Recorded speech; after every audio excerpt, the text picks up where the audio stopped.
What is up, everyone? Welcome to another episode of Teddy.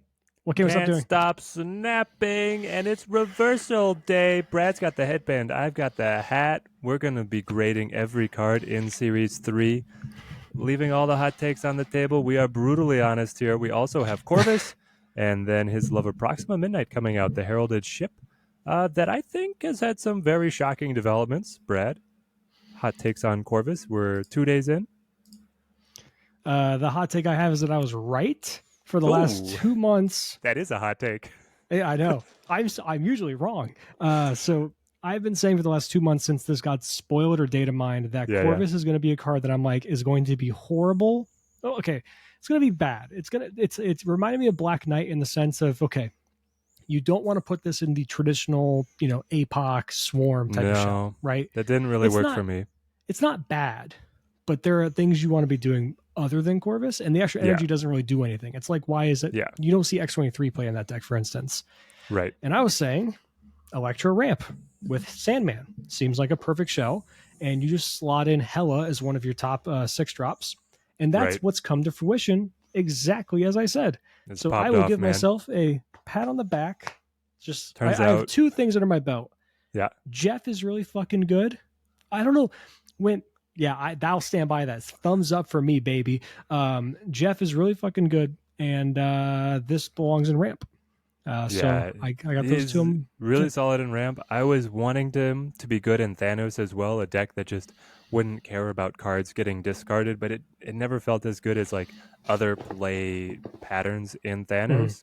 Right. So I actually did have success in my oddball Loki Helicarrier deck, and I had success through the Quinjet Corvus Helicarrier play, not just winning through Loki, which is very fun to be able to see that have a chance. We'll see if any effort goes into refining that. It's hard to imagine that happens when Hela is so good. Hela is so efficient right now. She's crazy. I ran Proving Grounds through gold. I won gold. I got a infinite ticket with not even the current full Hela ramp last deck. It was like just more Hela Black Knight, and that works really well too. So it's like, Corvus is great. And here's the wild part is that I don't think Proxima makes the current Corvus decks better. Well, I think you're right if you're specifically talking about ramp and things that want to leverage Hela type of stuff. I absolutely agree with you on that. However, one deck I've had a little bit of success with has been Hand Buff. That's focusing on like swarm attack, and I'm actually running Wolverine and X23 in that list. Proxima would probably replace X23, I would imagine. But it's just like, I imagine. Fill your hand with stuff that you actually you're actively happy about discarding. And Proxima Wolverine would kind of fit that kind of shell. And then you have just so high tempo, it's great. Right. And then you have I have Collector in there to go alongside with some Helicarrier shenanigans and stuff. Some Gambit. So like, it's a fun deck. Oh, and Nakia. Do you run Eliath? Are you like actually a high enough tempo to Eliath? I haven't tried it yet. I haven't tried it. I've been messing around with I'm just trying to find 12 cards that like fit the idea, and then I'm trying to trim from there. I haven't gotten to the step of refining the list yet. I'm just trying to identify what the best things are for it. And the base idea has been okay. What's the win condition? Is it Wong Gambit, or is it really just like you're a little bit more efficient than the opponent? I think it's like a little tempo-y in that sense. You have Dakin in there as well. Dakin, Silver Sam as another option. Blade. You have Nakia to buff your hands and get multiple swarms going kind of thing.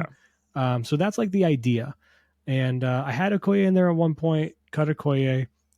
Felt a little bit like not impactful enough. Like when you hit Swarm, you felt super happy, but if you don't hit Swarm, you're like, I don't care, really. Yeah.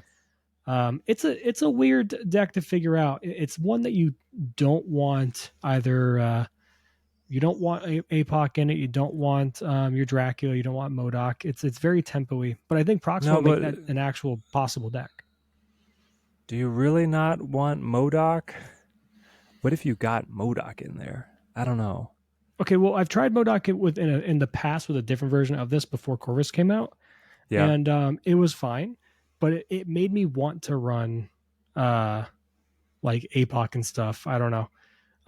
But I mean, if you've got like, I mean, imagine the future here, right? Is you've got Proxima, Wolverine, Helicarrier, and a Dakin Blade. You Modoc and a Swarm. Right. You Modoc on that, and you're like, I'm living good, right? Yeah.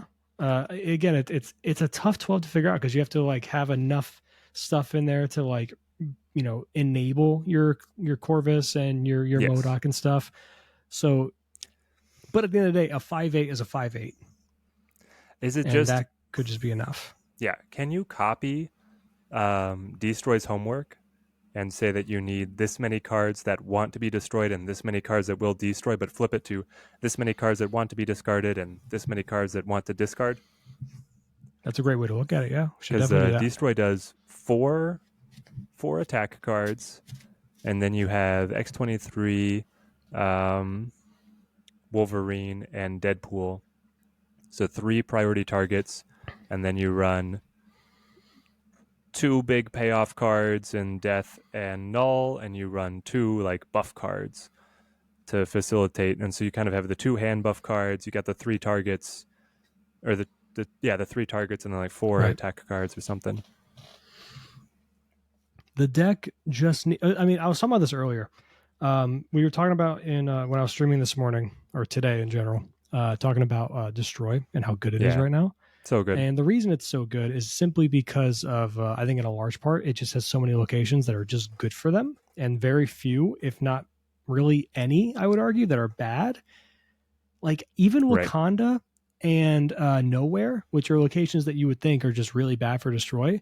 It's super easy just to not play your cards there, destroy elsewhere, and then put your big stuff like Death, your big Deadpool when it gets big, when it gets to like 16 and up, and Null behind those type of locations just to protect them and guarantee you large power outputs at the end. Then on the Yeah. flip side, you have quite literally every uncommon and common rarity location and pretty much every rare location are just good for them, like way more than anyone else. And that's my biggest problem. And then we went on to say, well, someone was saying ways to fix it. The way I'm getting to that is they should reduce Deadpool and stuff like that. They don't like the fact that Deadpool doubles. They thought any card that doubles is stupid. They feel the same way about Wow. what's her name? They think Dagger at 3 is also too much. I pulled up Dagger's win rate, by the way. It's like Yeah. 48%, and it's a Uh-huh. negative cube Is that, rating. like So, move needs like everybody to get well, lifted, yeah, well, that's what I was saying. Imagine if Move had a card that just said, because it has Human Torch as well, right? That also Yeah. doubles, just like Yeah. Deadpool. Imagine if it had a card like Null that just said, every time you move a card, this card gains that card's power. So instead of destroying like every Why moved not? That card, should have been Hercules. Thank you. yeah, he's just a 6/0, literally Yeah. Null, but for move Right. power. Why not? I mean, why not? I think it would still be not an amazing archetype, but it would be a huge finisher for them. Yeah, That's it'd be not named fun. Heimdall. If Heimdall became a 5 cost, especially, which I keep crying about. But yeah, Destroy is just off the chain right now. You can go at it a couple different ways. You could increase the cost of almost every single one of the cards that cause destructions just to slow down combos. Right. You could reduce powers across the board. I don't think I would take away the Wolverine scaling or the Deadpool scaling. Because the other aspect of that deck is it's incredibly vulnerable to almost any kind of control. And Right. then if it tries to run protection for itself, its combos are almost too inconsistent to be, at the same power level it is right now. So part of it is just the community is letting them get away with murder.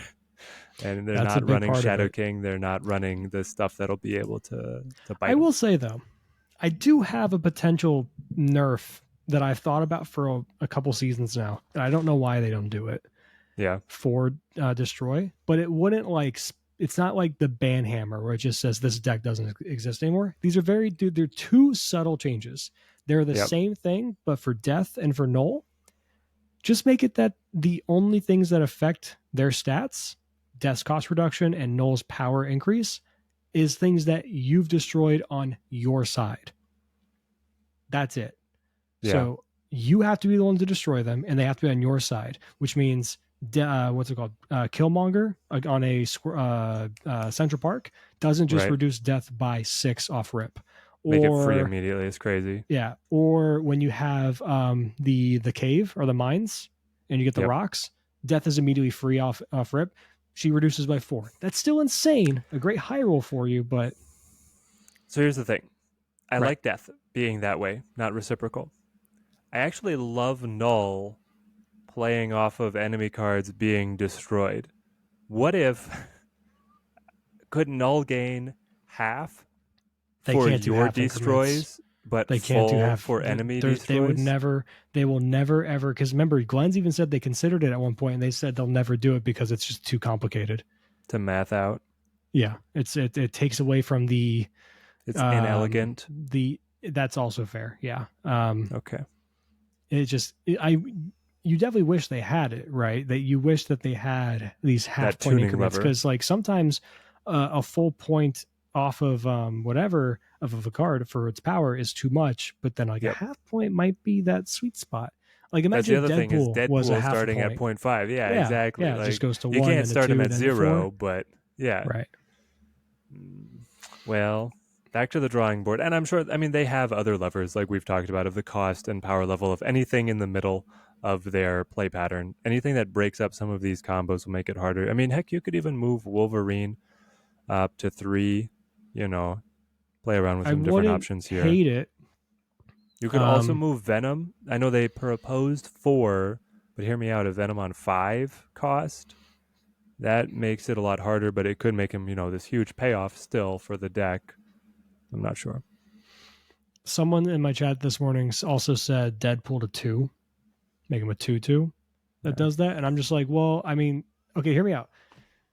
This might segregate Deadpool and Null into their own decks like they were originally before X23. Because remember how that's how it used to Yeah. be. Before Yeah. X23, you had Deadpool decks and you had Null decks. Right. And Deadpool at 2, unless you plan on running Magic, would make it so that you can't run both of them together, because you can never Null and Deadpool on 6 anymore, or unless you have a turn 7. Yeah. But Deadpool at 2 still lets you go Forge into Deadpool, into Deathlock, into What Deadpool about Carnage, into Deadpool Venom on 5. That's still perfectly fine. That's a as a 2/2. That's 4, 8. I guess you can make him a 2/1 and then go 3, 6, 12, 24. That's still a 24 power Deadpool in that same no, line. sure. Yeah, no, that's still he can be anything that doubles and it can be played early in the game is really really good. What Right. about Death minimum 1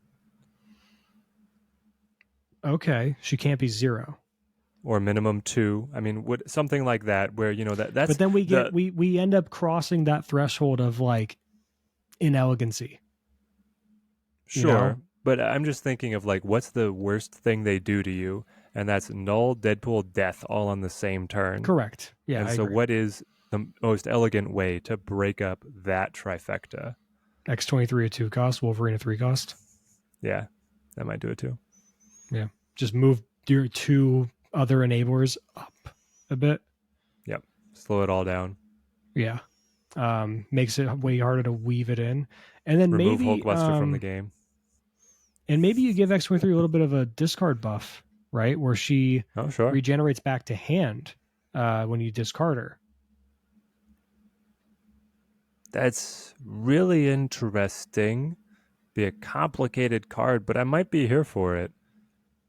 Because that I mean, look, that's what's keeping her from being used in discard. You can't repeatedly use her over and over again. Right, you're like, oh, I got my 1 energy that I didn't care about. But I mean, Right. the main thing is he just got tempo on the board.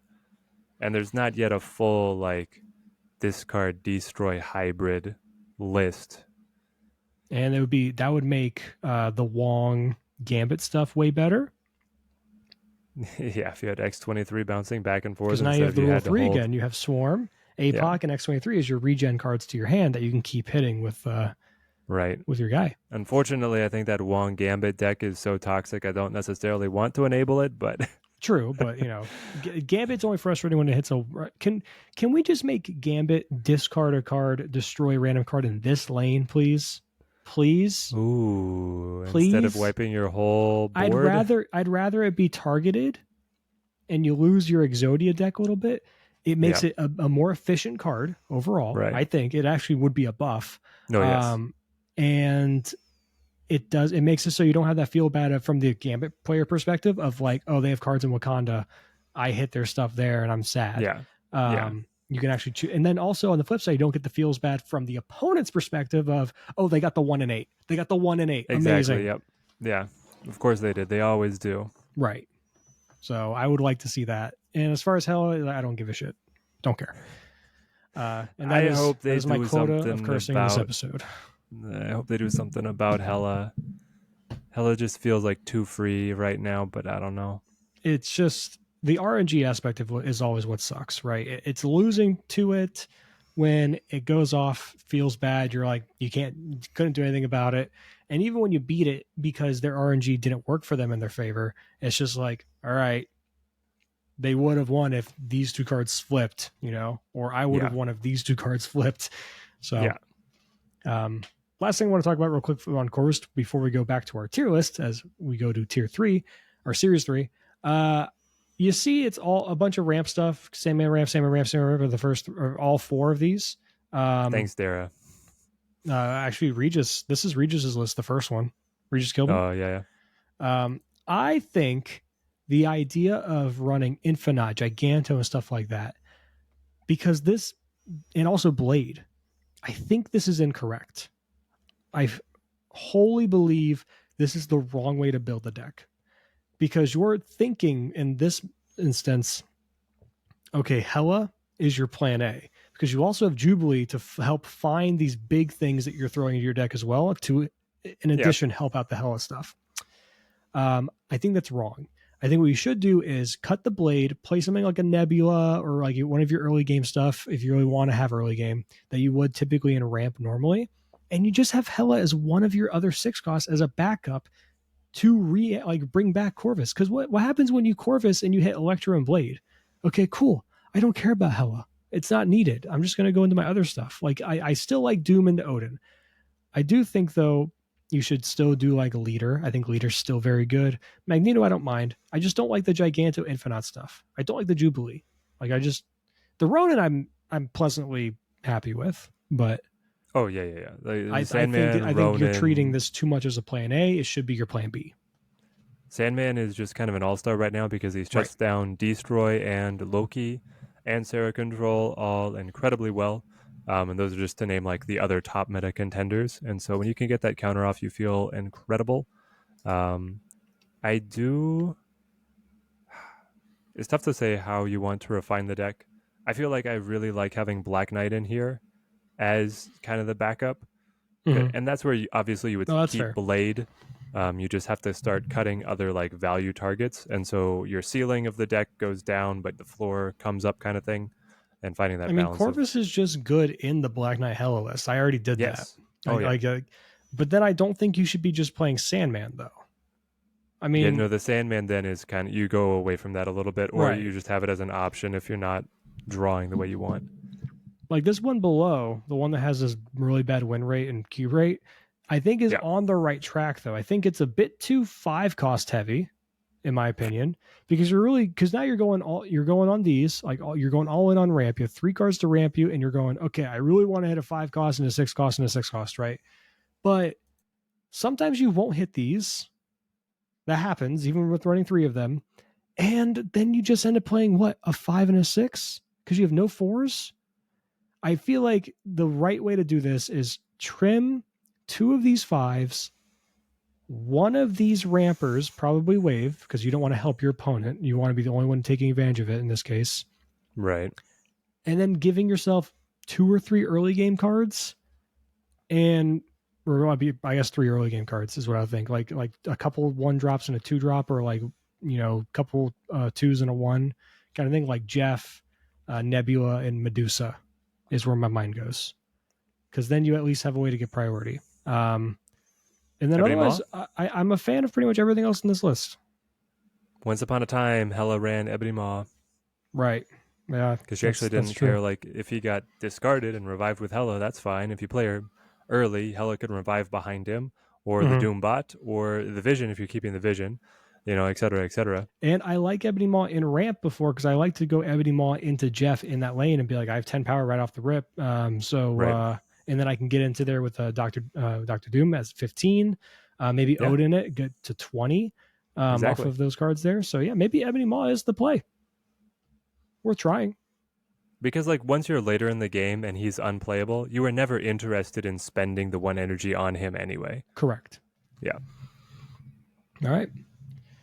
Well, we have a daunting task in front of us. So let's look at I think this is the previous one. Okay, this was last week's list. This is Yes. series 1 and 2, and technically the starter series if you want to count that. We Right. have, There's a lot of granulation there. yes, we have S, A, B, C, D, and this is the F tier, but we've named it You're a Bot, I'm Snapping. Because typically, if you see any of these cards come down on the other side of the board, you snap because that is a bot. That is a bot you're playing against. And So let's remind ourselves a little bit. Another way to think of this, if you go back up to the top, is S is the Shang tier, A is the Medusa high evolutionary card package tier, B is some of the destroy enablers, it's like these are the supporting cast. the They can supporting have cast. We got builds the around yep, sometimes, but for the most part, they're playing second fiddle to other ideas in their decks. some of the Hawk synergy pieces as well. Right. C kicks us off with Odin, Kazar, a lot of uncommonly seen cards in here. I'm not noticing much that I see very often in the meta at the moment. So they're mostly like run them if you can't run anything better. Yeah, average cards. You're not super upset about people running them, but there's typically a replacement for them. D is the strong guy, Guardians of the Galaxy kind of stuff. And then, yeah, the Uatu tier. All right. I think, So in order to keep, I will refer to this version of the list throughout us creating this. But in yeah, order to make it so that I'm not losing my mind of how thick this is, because we'll combine them all later, I think we should have a fresh list for yep, Series 3. Okay, I think I that's agree. fair. All right. Kicking us off, we go alphabetized here. 4 Yep. 4, Absorbing Man. On reveal, if the last card you played has an on reveal, copy its text if it's in play. Heralded as one of the meta breakers at the time of his release, he's ended up having a little bit of a sleepier run. He's, of course, had good times towards the top of the meta. Honestly, Surfer has been one of his best applications, though he did have a blip where copying Doctor Doom is like one of the best things you could do. I'm in agreement here. Brad's already knocked him down into B tier. What are your thoughts, Brad? Yeah, I think I'm just also trying to make sure the color is correct. Yeah, A, yeah. we made yellow, and A little more then demarcation. Man, D is Absman was a green. Yeah, card we're that I good. wanted to like so much because in my early career I played a ton of Wong, I played a ton of Odin. Yep. But Absman, I don't know, somehow it never really clicked and he always felt kind of clunky. There was that moment also where he was a 5 power and the Right. Broodling Absorbing Man was just, it It was was the most disgusting. broken thing you could be doing because it was 15 power with 3 cards. Yeah, so there's that. Which, by the way, him as a 4/4. Don't let the image confuse you. He is a 4/4 now. I think that idea is still pretty okay. Yeah. Right? You can still get Brood up to 4 power, have 12 in a lane, Absman 12 in a lane. I think Untapped that's had it as still, a S tier deck just last week, but with a minuscule sample size. yeah. So yeah, I think B is appropriate. I don't think it's like when you play it, it feels pretty good. You can also do some funny shenanigans with Supergiant. You can hide Absorb Man and Yes. then do Doctor Doom on 6, for example, Yes. or whatever other payoff you want to do. It could be even Goliath if you want to be extra toxic, as people like to say. So I don't think I think he's niche, but I don't think he's niche bad. Where I would say like he's average, and then he's easily replaceable because typically he's the one people ask, "What I don't have this. What do I do instead?" Right. Right. So I would put him in B, just above Yeah. average. No, I I think he's agree. not in comparison to the rest of these, in reality, he's probably towards the back. He's probably around the Jubilee Hulkbuster spot, I would say. Yeah, no, I agree. It's hard to work him into the real meta decks, but he has his time to shine whenever something that's really busted comes out. Next up, one of Brad's personal favorites, or maybe your favorite, Adam Warlock. At least your sleeper pick, right? Two Yeah, zero. I After do each turn, love. draw a card if you are Yeah, winning here, being this lane. I love Adam Warlock. I think he's a fun card, but I am not blinded by my love for him. He is a D tier card. Oh, thank goodness. I was worried here. Yeah, I'm not. Now, you don't even run him in Mr. Negative, which was like the meta, quote unquote, meta spot to put him. Yeah, I don't. I think that's just too. Because Jane Foster just does what you want him to do, but guaranteed give you all the Right. cards, right? Yeah. So he's a dangerous card to mess with. Like his ability is incredibly powerful, perhaps the most powerful thing in the entire game because it's 12 card decks. Drawing cards is insane, but Yes. just making him a 2/1 might be too good because Right. Because that could really just say, you just play him to a blank lane and you have a very high chance if he just draws an extra card. right, and then he's essentially at that point just a 2/1 that says on reveal draw a card. Yeah. Thin your deck.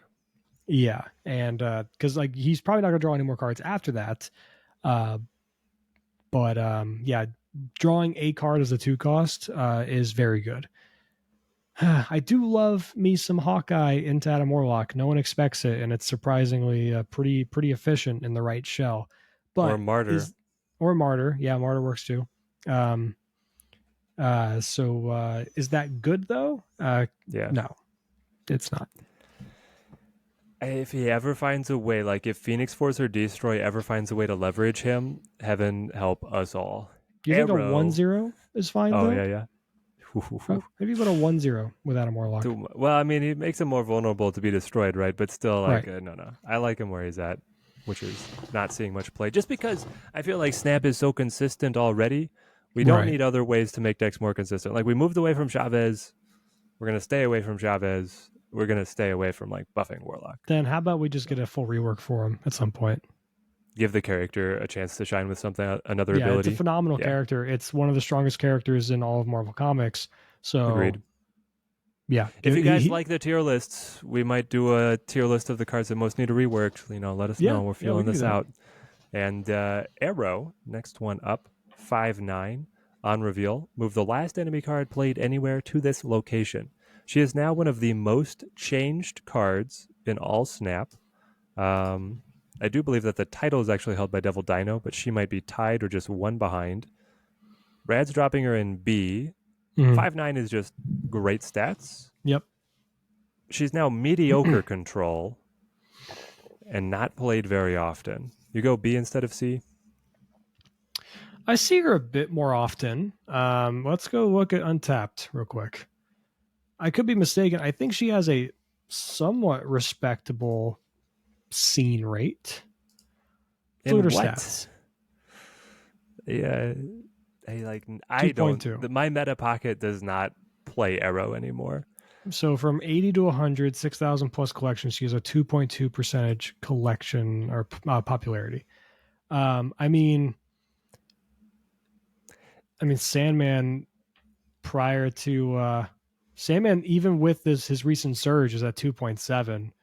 Yeah. So, like, I would argue that like 2.7, 2.2 looks really low, but I think we are a bit jaded by the idea of Shang-Chi having a 41% play rate or Zabu having a 33% play rate. That should not be the case in a game that has over 200 cards. No. But these cards are just so good, and Arrow is not. That's what makes the difference. She's the best. She's the best stat line of the game. Yeah. At 9 power.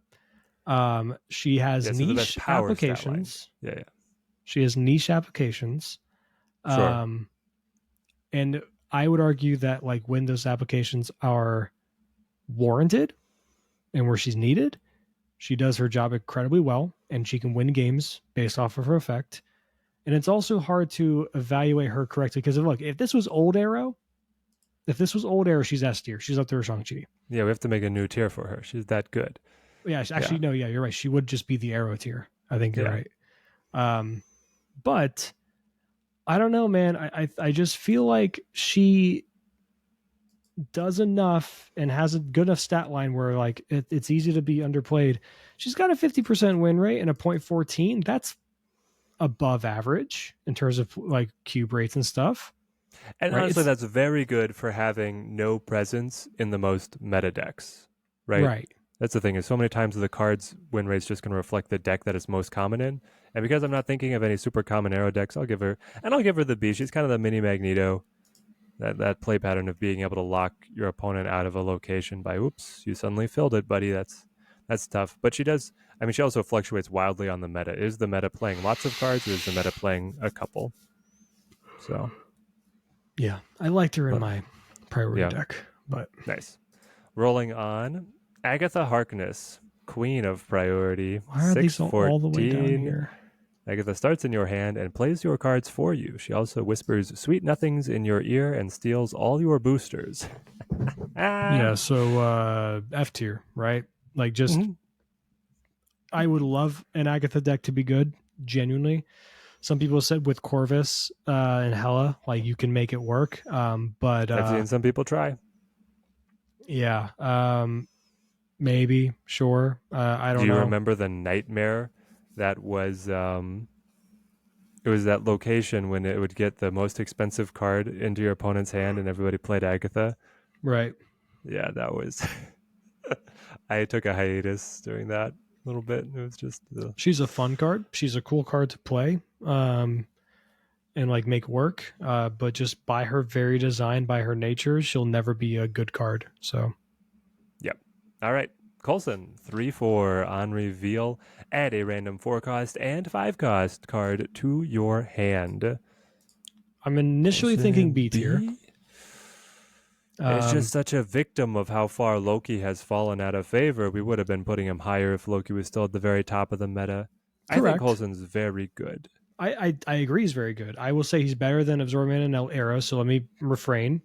And I would put him towards the top of B. And if we were to compare him to these, I'd have him up here with Misty Knight, Korg, and Sandman. Maybe behind Enchantress. But I don't Yeah, I see guess so. him As I look at the rest of A tier, I guess I would put him just a little bit below. That Loki right. deck is really good though, and he is one of the core cards. Absolutely, and he and his generation of 3 and 4 costs, which are in, I'm sorry, 4 and 5 costs, four and Yeah. five costs, which are just a plethora of incredibly powerful cards in general. You're kind of sometimes just happy to play what he gives you. Um, like I've had games where I was playing him, and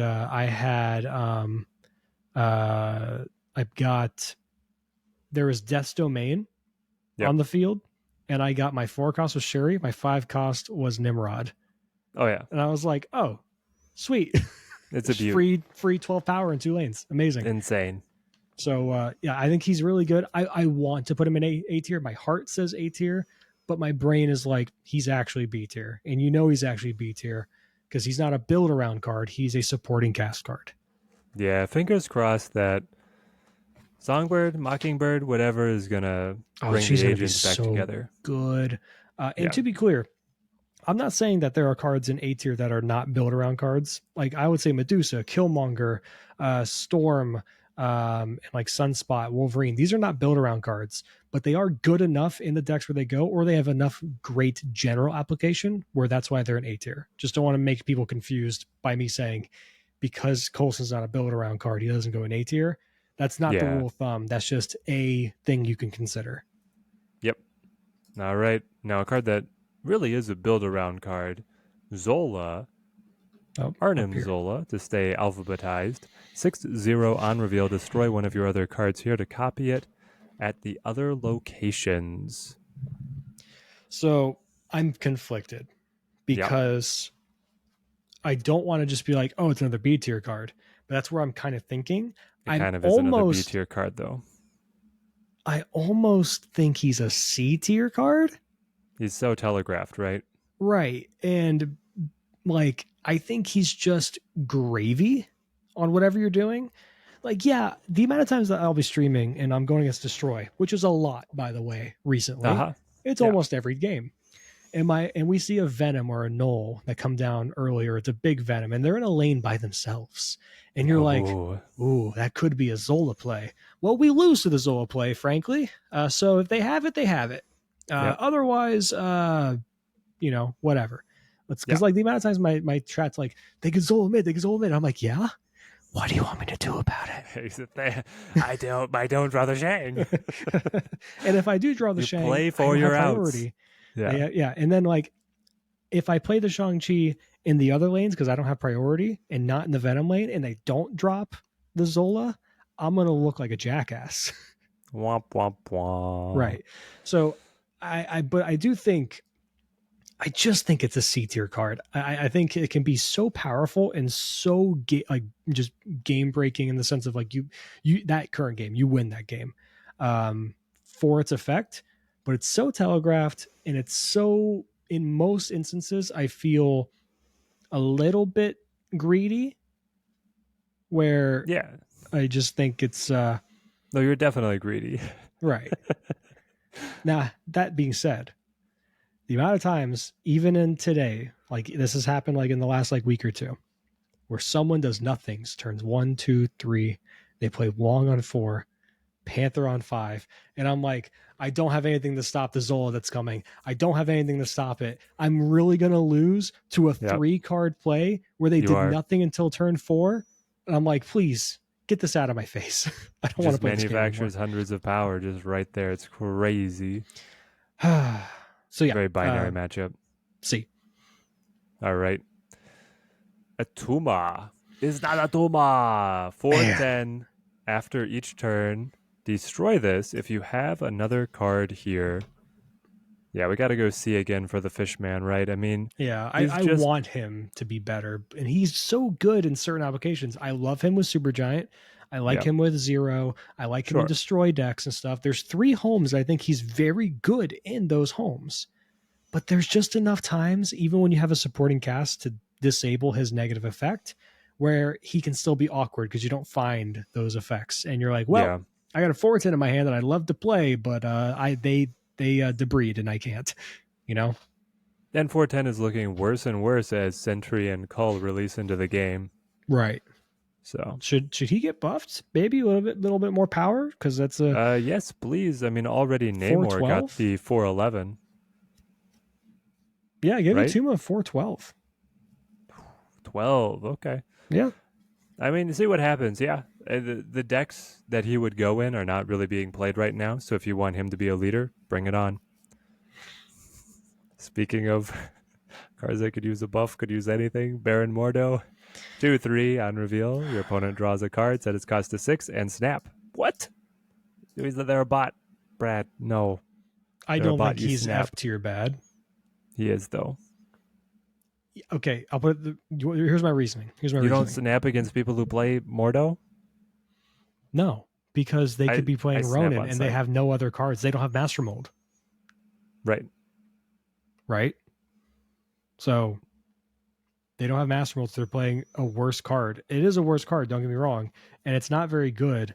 It's one that desperately needs a buff. I agree with all the things you're saying, but man, sometimes I lose my game because Baron Mordo just happened to hit the exact card I needed to not be a 6. It's very unlikely, but it's happened. It has happened Okay. before. He's like, realistically speaking, if I look at this, Adam Warlock's like at the very bottom of D tier, and Baron Mordo is like around Namor and Groot spot. Okay. Just above Adam Warlock. Come on. You know he's bad, but he's not. He's He not. This is is. a wasted slot in your deck. Bad. Man, Because I think he's one of. he at least has the application of like, if you put him with Ronan, he's kind of fine. He's It's just true. mediocre. Ronan has gotten so much better.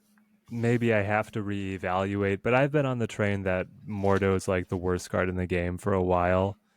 I think I put him I'm literally sticking with there Angel with as the worst card in Uatu the and game. I'm Angel. sorry. The reason Angel's the worst card in the game and not Baron Mordo is because the dedicated archetype for Baron Mordo, I could see a consideration for someone playing him. Oh yeah, I can never in a million years at his current state see any consideration whatsoever to run Angel in his archetype. it thins the deck. That's the consideration. Destroy loves a thin deck. Yeah, at the cost of Of a good card? X-23. Yeah. Tough. Yeah. All right. Bast. Speaking of good cards, 1/1 on reveal. Set the power of all cards in your hand to 3. A? Ooh, Bottom A of A? tier. The weird thing, like she is so busted. She's so pushed, but right now her Right. archetypes are not succeeding. Right. I'd say towards the bottom of A. Don't mistake that. So if we compare to Yeah. this here, she's probably around Killmonger, maybe between Killmonger and Iron Man. I'd say probably actually dead last in A, right behind Killmonger.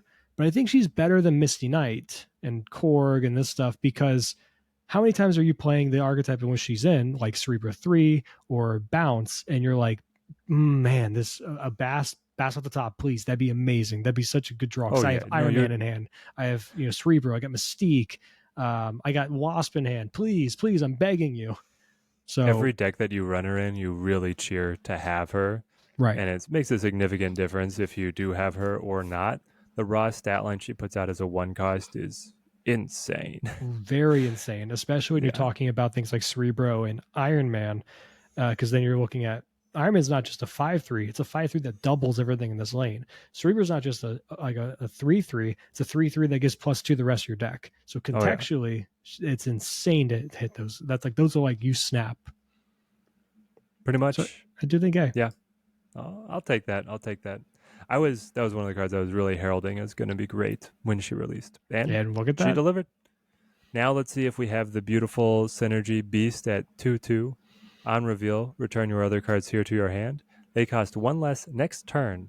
Ah, yes, it worked. The card got reverted to its old stat line, so the I know, graphic is right? It's the correct. graphics It's A correct. tier, right? Beast is insane.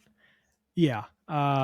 Beast defines an archetype because it's not Falcon that does that. Falcon is like, if you happen to be running more 1 cost, then sure, you're fine with it. Beast Yeah, does take a genuine hit in the fact that it can't, like in certain decks, not having that permanent 1 cost be a 0 cost now for the rest of the right, game can hurt in some instances. But with the introduction of Black Swan for that type of bounce deck that wants to play those 1 costs and have them be 0, you do have right, the window of 2 turns potentially in which you can have Beast and your ones be 0, or you can play, or you can have your ones be 0 for the Beast turn and the Black Swan turn, or you could play Beast and Black Swan on 5, perhaps picking up a Hit Monkey that you might have played with a 1 cost on 4 or whatever, to make that a 2 cost again, and like, or like a bishop or whatever you feel is contextually correct in that circumstance, where you get your 0 cost plus some other cost reduction and really have a crazy turn. So yeah, Yeah, I can we think you're please right. get Hit Monkey back down 2-0? Let's go, old bounce train. All aboard the bounce train, baby. Maybe I don't hate it, but a part of me is like, Hit Monkey at 2-0 was a little broken, All like a right, the little next too tier good. list cards that should go back. 3/3. A 3/3 Hit Monkey? Yeah, Oh, spicy. We keep adding on some power. I mean, isn't he's a I three love two right now, Monkey. right? He goes banana. Yeah, he's 3/2 right now. I mean, you're Yeah, gonna play Bast anyway. That's the thing. I actually like these cards that play in a Bast deck to be like lower power. Make them mhm, cheaper, lower power. That I just want to embrace all of that. correct. All right, yeah, Next that's up, fine. another card I would love to see get reverted on it. We're on a theme. Black Bolt, 5/7. On reveal, discard the lowest cost card from your Ah, opponent's hand. Brad, why did we stop playing Black Bolt Stature? It was the best thing in the game, right. and then we just stopped. What happened? I think it's one of those things where people just don't want to play with the toys that kind of broke a little bit. And instead of taking the time to see, like, oh, the toy still works for most instances, I can still enjoy it, have fun with it, I'm going to throw it in the trash because it has a dink on it. I Uh, mean, we did get other interesting 5 costs. Like, Legion makes a very compelling case. If you're going to force Black Bolt Stature into a deck, why not play Legion and like another right. tech card? And Sasher in her own right is a 5 cost. And when you don't Yeah, have Black Bolt, from a deck constructing perspective, you're putting 2 5 costs immediately into a deck. It's hard to be like, okay, do I run any other 5 costs here, or do I? Because like on one hand, you could be like, well, then I could on 6 play the other 5 costs in Stature. But on the flip side of that is like if you don't find Black Bolt, then you have those other 2 5 costs in your hand on turn 6. You're a little bit upset with yourself about that. So that there is a genuine cost. I would like to Right, see. guys, right now, there's so much discard out there. Stature's just free. You could Yeah, honestly run honestly, Stature as a tech card right now in the meta, and it would be fine. I think you're Also, right. Destroy hates losing a low cost Deadpool. Right. So, Black Bolt's cool right this, now. if you're looking for a sign, this is it. I've been desperately trying to make a hand attack sort of deck work. I Yeah, want it to work. me I too. even tried to get Celine to work Sure. without Annihilus Sentry. Because hear me out. So No. Annihilus Sentry Hood is a package that's very good, right? And I was wondering, like, okay, Yes, it's one of the is it best. possible that instead of running Zabu in that kind of list, you run Ravona replacing Zabu? Okay. You can still do that with Darkhawk, right? Why not? Specifically. And then you just go Celine replacing Hood, and then Annihilus and Sentry, you replace them with Hobgoblin and Green Goblin. And on paper, it kind of makes sense. Yeah. In practice, it wasn't very good, and it makes me upset because Celine sees it's also another thing. That deck in both versions wants to run Black Widow, and you could Yeah. still have the option of playing on 4 Black Widow Celine to hit their Right. Widow's Bite, which is cool. There's Yeah. so many cool instances where Celine is interesting, but just the fact that it's dependent on what their side of the board's doing, it makes it worse. So anyway, I would love to a hand attack deck to work. Black Bolt is still pretty good as a 5/7. I think he's just slightly better than Arrow because the effect is guaranteed to go off and be somewhat impactful in some way, shape, or form. Right. I honestly, the more that I think about it, I think what drove him out was Thanos. Like Thanos does not care Oh, if, you're right. and so his meta dominance was what like made Black Bolt feel completely irrelevant. So it could be time to revisit him. I think B tier is fair. Moving on, we have the Black Cat 4/9. I was gonna say recently buffed. She's not that recently buffed. If this is in your hand after the turn, discard it.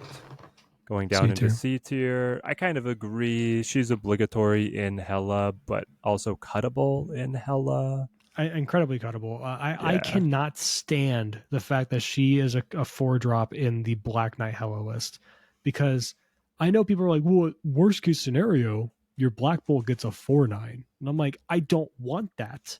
I want a the Black better Knight. card to Yeah, just yeah. No, play. I had plenty of times where I was like, well, I got Black Knight in hand, but I also have Black Cat. What if I just wait? Because I really Right. don't want the Yeah. Black Cat. Yeah, so Like there's I think better stuff that you can be doing. in a pure Hella, maybe Hella Lockjaw type of list, I don't mind Black Cat. Man, Brad, if you woke up Beta Teddy and you were like, there will come a time where you will say no, you'll turn up your nose at a 4/9, I'd be like, are you crazy? Yeah. Isn't that great? Yeah. And look at that. She's right behind a 4/10 Atuma.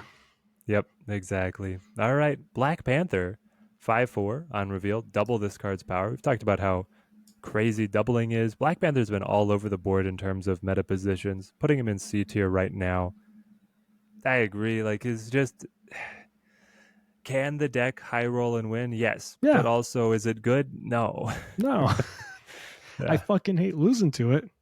Brad, we But hit our quota. Come on, man. damn it. I'm sorry. Okay, Uh, now we're at my quota. Okay, I yep. lost 1 for next week. I'm dipping into the swear jar. Yep. All right. I hate losing to Black Panther lists. Yeah. But because like I said, having them go Wong on 4 after doing nothing's turn 1 through 3, and I just like staring at a Wong Black Panther, and I just know what's coming, and I have no way to stop it. Right. That sucks. But You can just hear the bark of Cosmo echoing in your mind. right. You're like, no. Or like armor just like banging the Yeah. inside of like almost like glass breaking. Please. It's like it's in Megamind. She's just like, pick me. Yeah. All So, right. yeah, I think enough said. it's fine. Black Widow, 3/3. On reveal, add a Widow's Bite to your opponent's hand. Going in B tier now. I agree. I mean, the 2-1 version I would have put up in A tier. The 3/3 Agreed. version, I moved down to B. She's the cuttable part of that Hawk package, and honestly, the Junk package as well. She plays fine in those archetypes, and those archetypes are strong. That's really elevating her. Yeah, the 3/3 change really hurt her viability. Um, and it sucks because like we've talked about things being unelegant, right? Yeah. When it comes to like design or like being out having restrictions. But this is one of the few times I'd be like, just make it a once per game effect. Like it's a once per game. Even if you bounce it, it just doesn't happen again. Like if you were to bounce Negasonic Teenage Warhead. Um, Oh, but to be able to keep her cheap. Yeah, right. Because she was fantastic in Darkhawk because it gave you a great 1, 2, 3, 4 without Yeah. Zabu, right? Oh, yeah. Like I was very happy to run her in a deck that didn't run Zabu because I could go Korg on 1, her on 2, Rockslide on 3, Darkhawk on 4, and then just have a normal game happen and occur. Now I feel like, well, what do I do on 2? Because my other 2 costs are going to be Jeff Zabu. and like, Shadow King. Well, one of those is like, sure, I'll play it if I have it, but I'm probably just going to want to play Zabu at this point now because now I Yes, just would rather have another 4 exactly. cost. All right. Brood, 3/2. On reveal, add 2 broodlings here with the same power. I'm Remember thinking, when Brood was the problem, not Surfer? right. I'm thinking bottom of B All the way in B? because, like, yes, it could be C. I think it's better than Black Panther. Let's start here. If I were to put it in top of C, I think it's better than Black Panther. Yep. Contextually to the other list, Okay. do you think it's better than Odin? Do I think it's better than Oh no. Okay. So if we're looking at that, Odin's the top of C tier. Yeah. Um, I think it's in that area. Looking at like Hobgoblin Claw here further down the right. line, Collector, Cosmo. Here's a problem. If I go through the list too much, I'm gonna have ones that we had issue with. I wanted Cosmo higher. The one you had an issue with, which is Cosmo. I had more than one, but yes. We we need Cosmo a was shocking that he ended up in C tier. he needs to be a tutu. I'm telling I you, mean, you he's got just yeah. too No, I awkward agree now. that he could be buffed easily, but C tier is crazy. But yeah, I think that Brood playing in this zone feels about right. Okay, so we'll say top of C tier for this. You know what? I was kind of thinking that Series 3 was going to hit us with a little bit more fire, but this is still pretty well-rounded list, and we're still looking for our S-tier standouts. We're not going Right. to get it in the next one. Captain Marvel, 4/4. At the end of the game, move to a location that wins you the game, if possible. Yeah, it's D, right? It's just so cost I ineffective. think she got nerfed way too preemptively. They should have Yes, let her breathe a little bit because she got nerfed when Silky Smooth was one of the top decks, right? exactly. She was great in that deck, but yeah, it And had so many other things going for it. yeah, That's a and deck that if you look at it, every single card has been nerfed now, can except for we? Silk. I want to see them try the 6 cost version that they talked about. I guess the 6 13 or whatever, 6 14 Wow. Okay. or maybe it was 6 12. But like Glenn said that they considered a 6 something stat line. Or I mean, no, it might have just been 6 10. It might have just been 6 10. That Sure. sounds more correct. But like, America Chavez, but she moves to the right location. yeah, I would like to see that at this point because I'm shocked they haven't reverted her back to a 4 5. Genuinely Yeah. shocked. No, But the four it's in their five, of stats. course. Or I don't know, make Martyr a little more expensive and Captain Marvel a little cheaper. Let them meet in the middle and be a little more symmetrical. Don't you touch my martyr. Don't you touch her. No, no, no. Listen, if she becomes a 2 cost, she can't get No, killed by Killmonger. no. Then make her a 2 7. Please. That's the only way I'll accept it. Um, okay, so she has a negative cube rating. Abysmal. What was I looking for again? I Why, mean, all of these stats are bad. You're why looking am at I good here? art, but bad stats. Point 0.4 popularity. What did I Not come here popular. for? Not a good win rate, not a good cube gain. Captain Marvel is just it's rough. I don't remember why I'm here, but yeah, she's bad. Please fix All her. right. Yeah. I've called it out before. I think this next card is one of the most interestingly designed cards of all card games. 3-0 Cerebro ongoing. Your Ah, highest power cards have +2 power. A tier. It defines archetype. Like it's not even a Yeah. single archetype. It's just Cerebro followed by number, and they all can play vastly different depending on what the build is. I tried a Cerebro 6 deck because we did the Cerebro challenge from 0 to, I think I Yeah. only did up to 7. Okay. Mostly because I only had 7 deck slots available, and I was like, I'm not deleting any more decks for this stupid challenge. Yep. We got to 6, and the deck I built had Hood. It had a Nihilus in it, right? Yeah. It had some goblins. Sure. It was so cool. Yeah. And it just it worked. It was a one and done game. The first game I did, I had Hood, had a Nihilus, Cerebro comes down. I'm like, this could be a deck, amazing. Why But then not? there's of course the real ones of C2, C3. They're just cool. They're cool decks. It's a cool archetype. It's one that's always viable in some instance. Of course, Yeah. the ebb and flow of how good it is can change, but I think there are so many people that can hit infinite with Cerebro or climb to the top of leaderboard with Cerebro, where it's just always at that cusp of like a tier 2 deck, and you're just Yeah, no. good to run it. They hit the stat line just on such a sweet spot for the Cerebro card itself to always have this archetype in the mix. And I know it's always changing. Like Cerebro players are always the ones hurt every time a Yeah. balance patch comes. I can't live with that kind of anxiety, so I don't play it that much.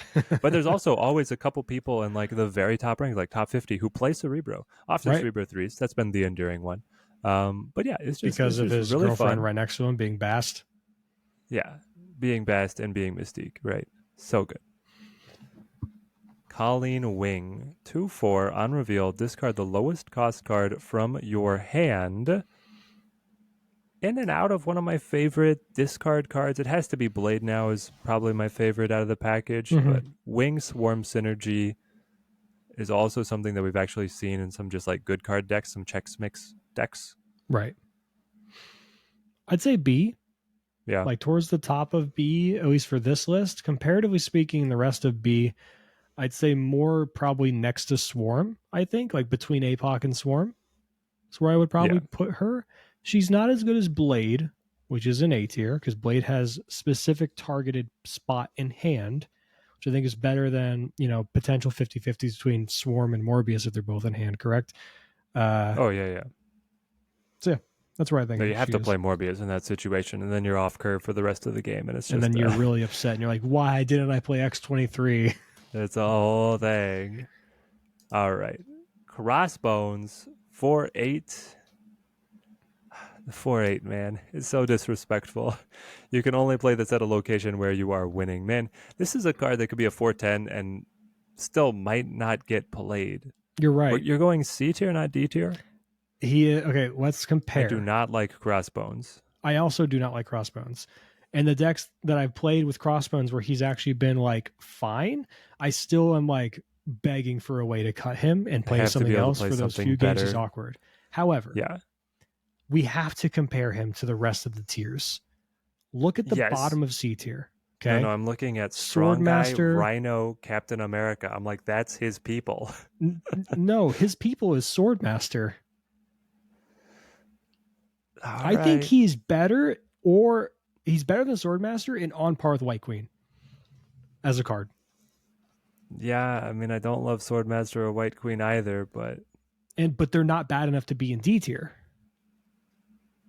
he might be. But he's better than them. He's not better than White Queen. He's on par with White Queen. He's better than Swordmaster for sure. Okay, I'll give you this. Okay, if you can confidently say White Queen is top of D tier and Swordmaster is in D tier as well, I'll put him in D tier. No, White Queen is definitely C tier. Is she the dead last card in C tier? Is the cutoff? Because if he's better than The Swordmaster, cutoff might be Swordmaster. The more I think about it, like Swordmaster gets cut from his own archetype so much. So do you think Swordmaster gets dropped to D tier? I think he might. Okay, so do you think we're at looking at very bottom C tier or very top of D tier for Oh no, for our guy, split our hairs here. because I'm gonna he's put him. so close, because I'll he's let him almost lead. playable. I'll let him lead D tier. Okay, And if he, I will accept what you're saying. I'm just here to propose potential ideas. Okay, here's if the thing. yep, Captain Marvel, yeah, better or worse than Crossbones? worse. Okay, then we're fine. We're good. Okay, yeah, No yeah. further discussion needed. All right. Crystal 3/3 on reveal. Each player draws a card. I thought with Okay. Living Tribunal we'd see more Crystal, but we have not seen too much of Yeah, her. I'm gonna say, dude, it's close, man. I'm thinking D tier now. Really? I'm not impressed. I think it's No. not worth it. It's not a card I care. Like, even when I play Living Tribunal, a deck that I feel like is the one you really, especially with the Chavez change, really want to draw your stuff. I'm like, I'll just have a better plan B. Right. You know? How much would you pay for only you draw a card? I'll just play Thanos. I'll play the stones that are good. But Okay. really, I don't think they can ever make a cheap ish. Because, like, here's the thing: you can't make it expensive. It can't be like a 4 cost card. But it could. I Well, think it could be a 4 cost card. with Zabu, sure. Yeah. Hmm. Zabu into your discounted crystal, into a card draw. Okay, Into... I have a question for you, All right. because Zabu's an interesting beast. He is. What would you say if Zabu got the? It's funny that I call Zabu an interesting beast. What if you gave Zabu the beast text of, or the Black Swan text of, your 4 costs next turn cost 1 less on reveal? Oh, his stat line has to be way better than a 2/2. Okay, 2/4. I'd be fine with it. But I don't know. He's set up as an engine card. Right. You do get into this kind of disgusting territory of people that are overlapping these discount engine cards. Like the Sarah plus Zabu is like, come on, please. Right. And Zabu is in several archetypes that have nothing to do with one another, as far beyond just having 4 costs in their deck. Oh yeah, Zabu is S tier king since his release, and he's even been cut in half since he was released. Zabu's one of those cards that had one of his own tiers. Insane. Like, I think, honestly, if we had a tier list of previous cards, we would have S tier, Arrow's tier, and then Zabu's original tier above Arrow, I really think. Yeah, he was a 2/3 that cut your 4 cost in No, he half. was a 3/3. He was 3/3 at release? He was 3, because on turn 4 you could play 2 4-drops. Yes, that's what it was. Right. Then you could go on 5. True. You could do Spider-Man, Absorber Man thing. Yep, and then you just end the game once you put that up. So. Yay! All right. But yeah, I think Crystal's bad. Next up, Dagger 2/0. When this moves to a location, +3 power for each enemy card there.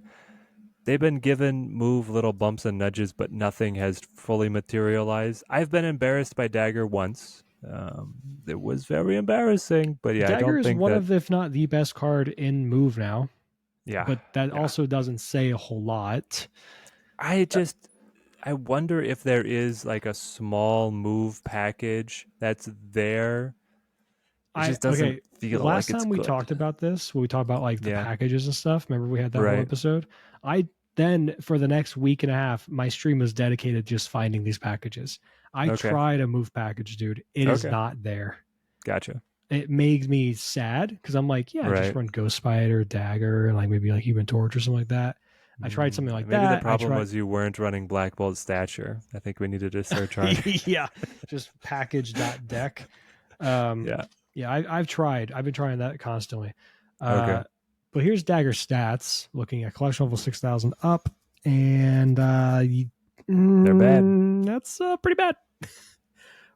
And remember, like she gets a benefit of being in one of like she's actually Series 3, so like the best move deck is Series 2. But there's players that want to play it as soon as they collect her in Series 3. That's why her popularity is so high. Right. Yeah, it's weird. It's just It's unfortunate. But I do think because she herself is so strong in a vacuum and her Right. effect is very strong, she can get so big. I will put her in C tier. She's not a D tier card, even though she's No. in a D tier deck. Yeah. C tier card, locked in the move jail. Next Yeah, up, Daredevil 2/2. On turn 5, you get to see your opponent's plays before you make your own. I'm gonna say A tier. One of the most criminally underrated and underplayed cards in the entire game. It's one of He, those things of like similar to one costs. The power level of what you expect from your 2 cost cards is so high. It's actually kind of hard to fit him in some decks, but he is incredible. yeah, he is a I could potentially win the game button because it.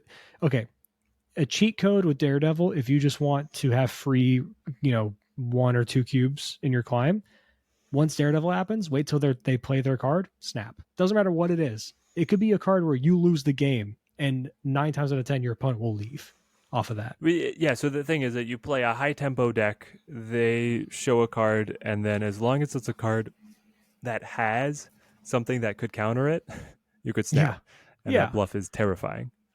Because like, why would you ever stay against that? Right.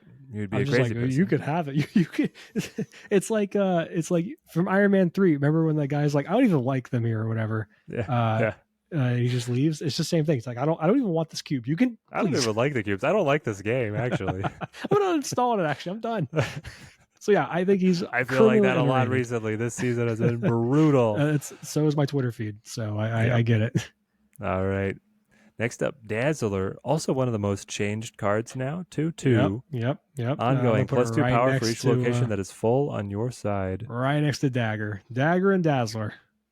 C tier cards. I think better than a Two Moon Black Cat. I'll put her better than Dagger. Put her better than Dagger, but You're not going worse to than put Black Dazzler up Panther in Zola B? Brood. I thought you were a Zoo player. I am. Dazzler in C? Yep.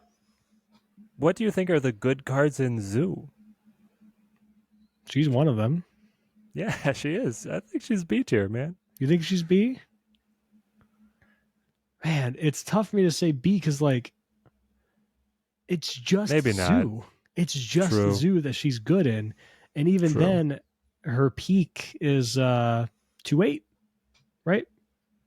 Which is really good. But yeah, no, okay, But I'll at the give cost you. of I'll filling give your you. entire board, Yes, at the cost of at the requirement of filling your entire board. Yes, Yeah. but you could argue that is somewhat of a cost. No, it is. It's expensive to get there. At least she's granular, unlike Mojo, that is all or nothing. Yeah, but Mojo with Jean Grey feels so good. It does. It's just like, yeah, you like Yep. that. And then What are you gonna do about it? Onslaught. Oh, Mojo. But when we get there, I'm gonna spoil it. Mojo's right next to Dazzler. It's like the same card. I think Dazzler's slightly better than Mojo simply because Yes, you he have is. agency over what you Yeah. do. Dazzler is definitely better. I love the card. Don't get me wrong. And if I were thinking with my heart, Teddy, she does Yep. go in B because she's so good in Zoo. She's fairly good in the Patriot list that runs like Valkyrie and stuff like that. True. But in a vacuum and where she's capable to be in and where those decks are, right? I think those are tier 2 decks and probably C tier decks as well. Yeah, the decks that are able to fill the full board to get the max out of Dazzler, few and far between. All right, brace yourselves. Deadpool. A 1/1. When this is destroyed, return it to your hand with double the power and win the game. S tier, baby. Our second S tier card next to Shang-Chi. He is So good. the reason you are terrified or annoyed by Destroy. It's the reason that you're terrified of just seeing a Forge. Yeah. Right? Turn 1, no other information. They play Forge. You're like, should I retreat? Or turn 1 Nico and you see the little 2 card symbol above her head. Like, are you kidding me? Exactly. They snap. You're like, well, all right. I didn't even like this game. I'm going to uninstall it again. Yeah. I just reinstalled it after the Daredevil thing. What the hell? And then you play this. What is going on? I mean, do we want to talk like, do you want to see a nerf? I don't even want to see a nerf. That's the thing. He's S tier. Yeah. I love but him as a card. He has fantastic design. I just want the rest of Destroy brought back down to earth with A, the location interactions they have in the game, and B, just some niche things within the deck. The Hulkbuster thing, I barely see it in the decks anyway. I'll put it this way. So I was on a stream, not yesterday, the day before. No, I'm sorry, it was yesterday. So yesterday I was streaming, and someone came in my chat. Yami was like, "Hey, let's go get an infinity ticket." And I'm like, "All right." Let's I'd get try one. a few different decks, and it just wasn't working. I'd get 2 wins, lose the third one, and you know Yeah, what the third loss always was? It was to destroy. destroy every time. And I was Yeah, like, I'm so sick of this. You know what, chat? I'm going to play Destroy and show you how awful my luck's going to be. I'm never going to have Deadpool 1. I'm never going to have the right. perfect curve. And you know what Yep. happened?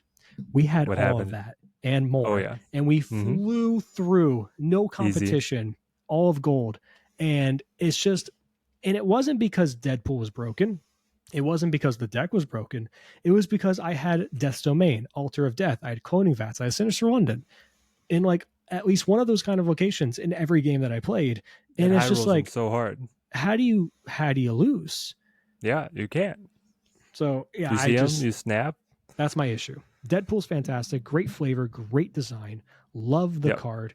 I could maybe see a world where we end up where Deadpool is like a +2 or a +3 every time. Um, I may be okay with that I because at the mean, end of the day, he's finishing they as a murdered 1/9, Kitty. 1/12, right? They murdered Kitty. So yeah, for a one cost card, like the payoff is so high, I could easily see that he's just like +2. +2, I think, is too little. I think it should be +3. Yeah, this is still really good. Think Well, about he it. If then you destroy him he goes three to times, 3, then to he's still a 5, one and then to seven. I 7. mean, yeah. So Just let balancing him go to factor, 9.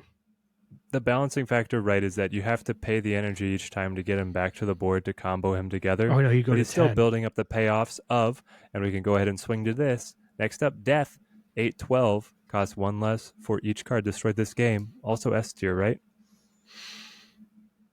Hmm. Probably the winningest card all time in Snap across like the lifespan of the game. Right. And right now, Um. as good as she ever was. It's tough. Let me look at the rest of the list, which isn't much at the moment. So she's absolutely better than Medusa, absolutely better than everything else in A tier. Yeah. But I'm trying to think ahead of what our S tier looks like. And I think Null, when we get to series 4 and 5, ends up in S tier. Okay. Yep. And I think she's worse than Null. And then Yes. I think I about it a bit do more, too. and I start to think of her. This is But a here's the poor. thing. Here's the Go thing. ahead. All right. We got to think that she's not just destroyed. She's also Hella. Yeah, yeah. And She's she's just like a good there. guaranteed hit with Lady Sif, so you can protect your hell in hand. Yeah. Yeah. And she's Sure. also been in and out of Thanos, just with like Thanos running Killmonger. Yep. Um, so she's like very versatile, even though she's definitely the destroyer, like big payoff. She gets shut up by Mobius. That's fine. I like that there's a control card against her, but I think she can still be S tier. My thinking, because I'm also thinking ahead, like I said with Null and stuff. Yep. Um, and We I keep our think S of tier her. very exclusive, guys. Yeah, I think of her as similar in a way to Arnim Zola, but not as bad. So let me Oh yeah, rephrase. way better. It's a weak comparison in the sense of what Artem Zola is and where he is in terms of the tier list. She's not like that. What I mean is that like she's gravy, and there are games where you're happy to not play her, but then you're just happy just to play her. But that makes her, because of her effect being so impactful, it's an auto include in the deck. You start with Null, Death, Deadpool, and like Yes. Killmonger, Where do you Venom, go all from that here? stuff. Yeah. And Yeah, then I yeah. also think of where Venom's going to end up being, which we'll talk about in S this tier. list. And I'm thinking he's also an S tier card. Yes. So, and I think he's better than Death. Yes. So, for all these things considered, I don't think I can, in my mind, view Death as the S tier card. I think of her as the very, very top of A, and probably will be the very, very top of A throughout the rest of the list through all the series. Oof. I It's mean, close, but I would I still think push there's a that distinct because enough. of her crossplay in Hela and Mhm. some of these other decks, that puts her in S overall. This is Just where I that wish we Lady had a Sif, point five. It's yeah, like, Lady Sif on Death in Hela is like so safe. It's so good. It's been around for forever. okay, I will give you the S tier. I will give you the All S right. tier. I mean, Also Destroy is rocking, comparing guys. these three, Is Shang-Chi still the top of S tier? I think he is, right? Yes. Okay. All right. Debbie, 3-3. Debris, sorry, guys. On reveal, add a rock to each other location for both players. She had a blip with that old Annihilus, but it's gone I now. thought that was still bad. It was the Yeah. worst version of Annihilus because it's so all in. It's depending on what your opponent does, because you're basically you're playing a debris and then you have to wait till turn 5 to play something to send the rocks over. And it's like, sure, the games at which you send them over, you lock them out more often than not, and then your opponent just leaves the game. Where at least with Yeah. the simple Sentry Annihilus thing, there's a chance that you can, they might stay in on turn 6, even though that you send the void over, because maybe they have a way to deal with the void, or they feel confident in the raw power that they can output, or they have a Shang-Chi for the Sentry, yada, yada, yada, where you can still be like, oh, Alioth, I win the game. Mage stick in for the cubes, where Debris is just bad. Debris and Patriot is a trap and also bad. Don't do that. Like, just don't. I think honestly, I would love to put her in D tier because I think that little of her as a card, but that's my own Wow. biasy coming in, and I will be respectful and put her in Okay. probably honestly bottom of C tier. Sure. Yeah, nope, yep. At least Black Cat has a chance to be played in Hella. At Debris least is, Black Cat has good art. oh thank God, yeah. Hell yeah. Brad, you keep going diving into the curse swear jar, but yeah, I agree that the breeze down in C. I Where said do we put I said damn it. Destroyer? Wait, What? what? Did I say hell yeah? 616 on reveal. Destroy your other cards. Top of C, bottom of B is where I'm at. It's where I'm between. I'll go top of C.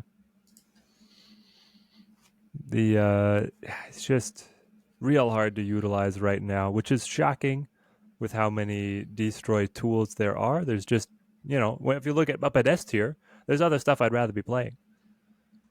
I mean, look at B tier. There's other stuff I'd rather be playing. True. Yeah, But so within destroy archetype itself, right?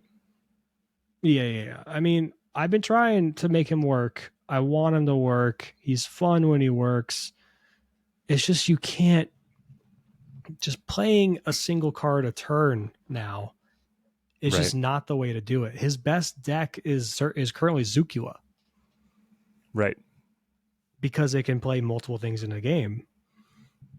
The gone other days are just going like turn 2 armor, turn 3 Cosmo somewhere to be able to have a backup plan for Destroyer, to play it in that lane, fill the armor lane, and then Warpath and stuff like that. I've been trying, trust me, I've been trying for the last week. It's just it can't keep up. Would there be a world Yes, where he could be played if he was on reveal, destroy your other cards twice? makes Nimrod interesting. And Wolverine a little better. Yeah, It means that you can't play Bucky, but you're not playing Bucky anyway. right. But it'd be like, the Nimrod. Just like massacre. I mean, it also makes it really funny when someone gets it from X Mansion. Yes. You're dead, and then again. just for measure. It's Yeah. I think they won't do that because it just doesn't make sense as to why. Okay. Another pitch. Okay. What if he destroyed all your cards and then he destroyed something on this enemy's side on the same lane?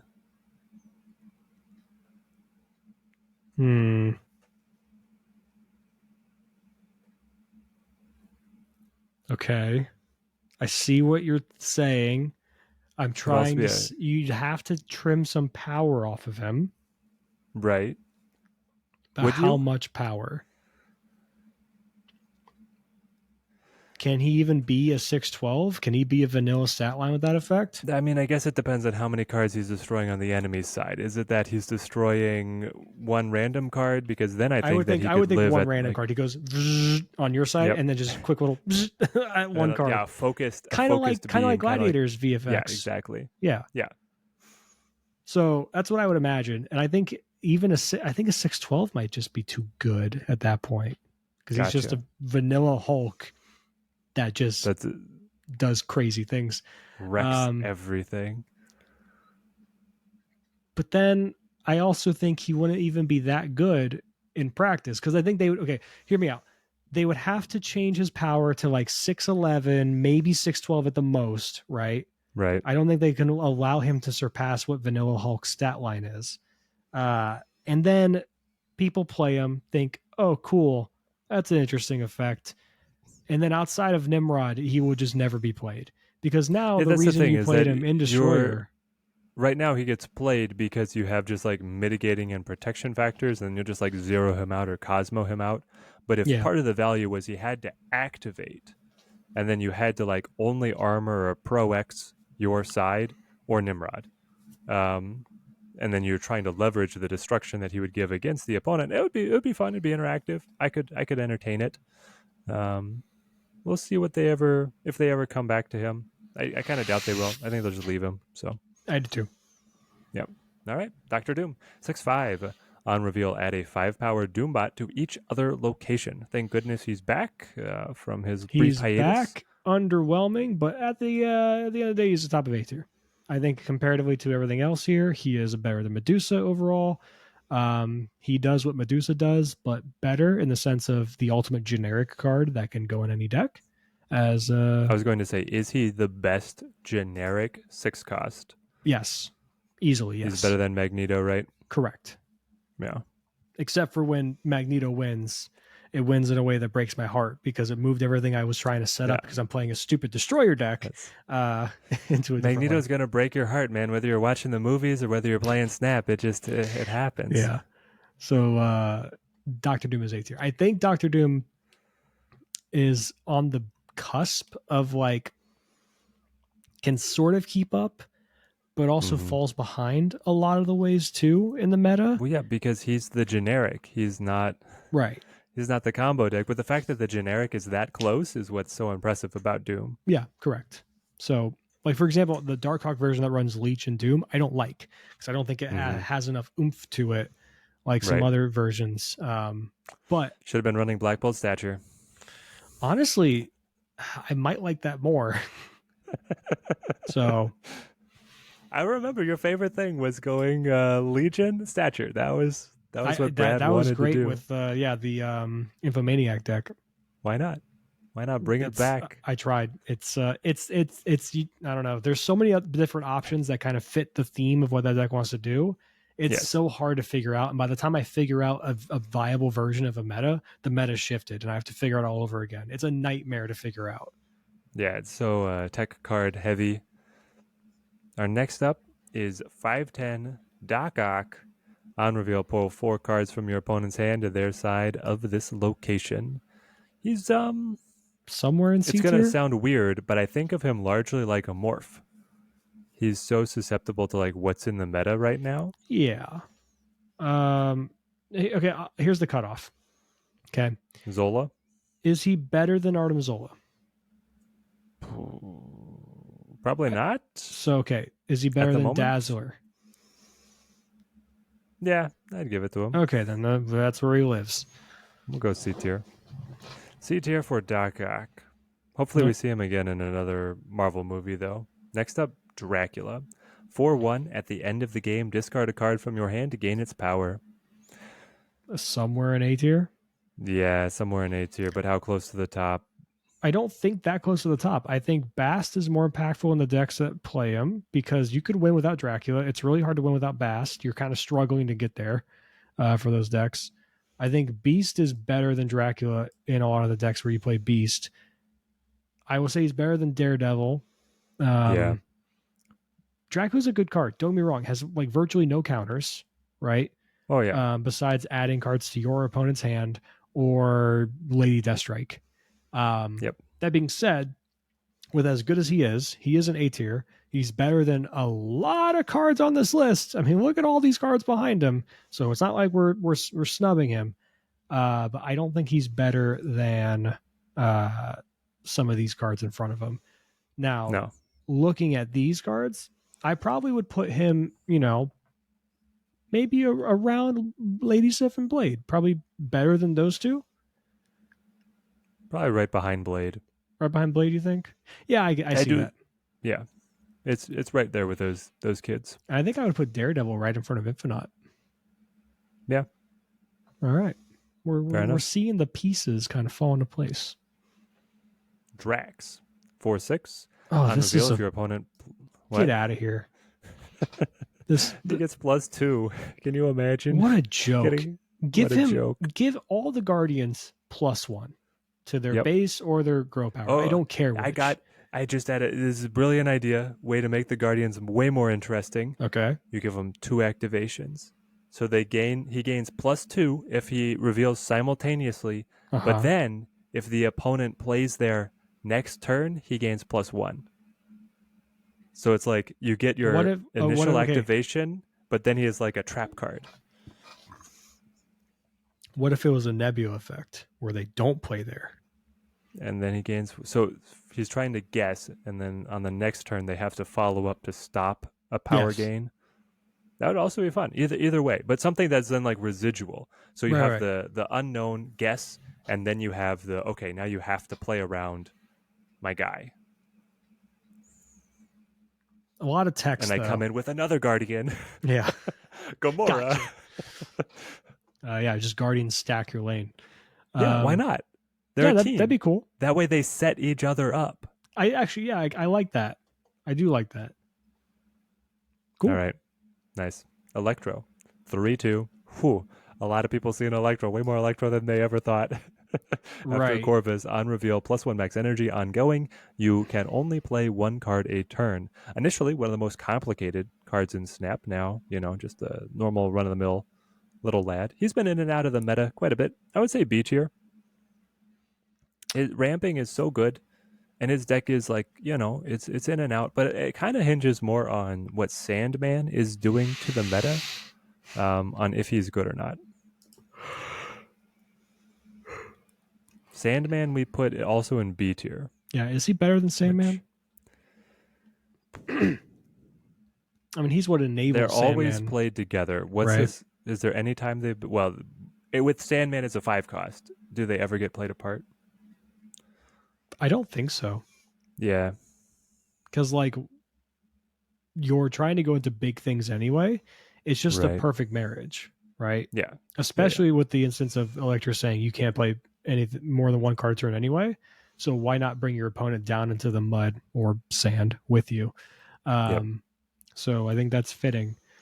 So, but I do think I don't know, man. I I'm almost going think B it's a tier. better card than Sandman. Okay. Yeah, no, you're gonna have some versions of ramp that don't use Sandman, like the Black Panther Zola versions and stuff. Right. So, but I also see them as cards that if they got one power added, it would not dramatically change how much they get played. I don't think people would think it's like, oh, the 3/3 Electro and the 5/6 Sandman is OP. That's where being in B tier is fine, right? Like they're Well, Sandman's a 5-3 right now. Remember when it was a 5-5 and all hell broke loose apparently? yeah, you should go back to that. I think so too. But I think they don't want Sandman to be like an easy just fit in. Can we just go back to like, a 4-1 Sandman, please?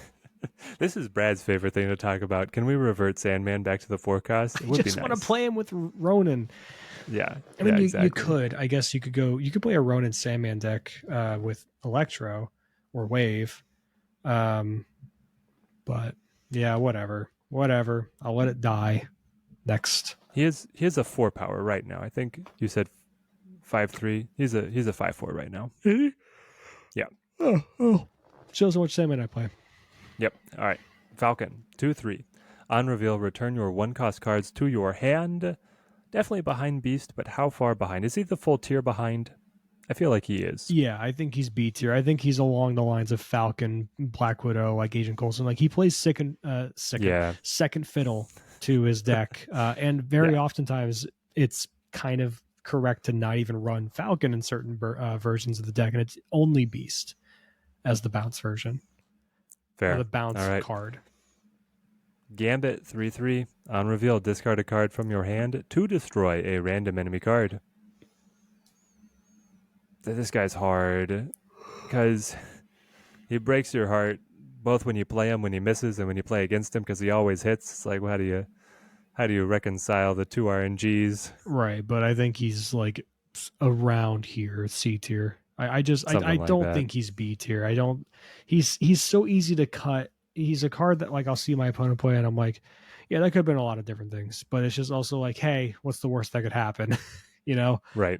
when you play him or put him in. So That's the thing. When you play him, you're always in for a chance, but you often like need him to hit something good to stay in the games. So you don't want love playing on that kind of margins. Ghost 3/5 ongoing. Your cards are always revealed last. Their unrevealed abilities happen last. Kind of forgot that little parenthetical was put there. uh, Ghosts also change. C. Yeah. Yeah. Let's go. Let's look at the version that runs Ghost for that control list. I It like it. says, I do like it. hey, Eliath, I'm a victim here. Crush me. Yeah. It's tough.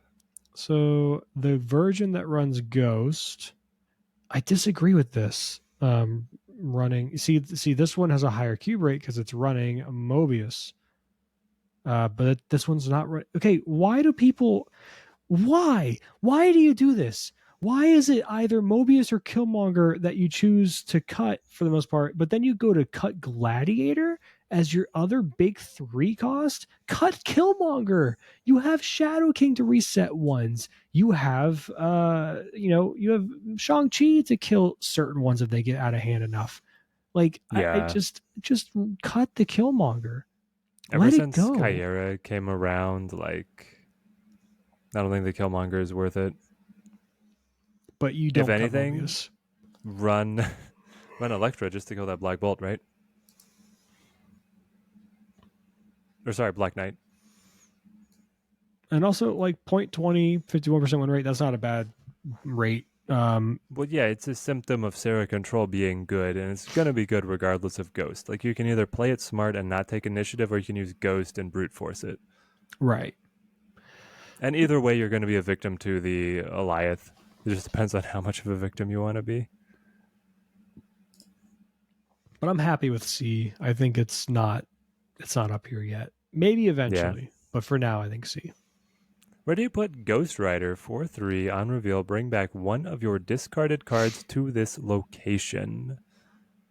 Hela used to use him as a safety valve, is not really doing that now. He still brings such value. It's like really interesting to think about. It's hard for me to put him in C because I Yeah. think he's better than Destroyer, Yeah. right? And I think he's better than Odin as well, looking at the other list.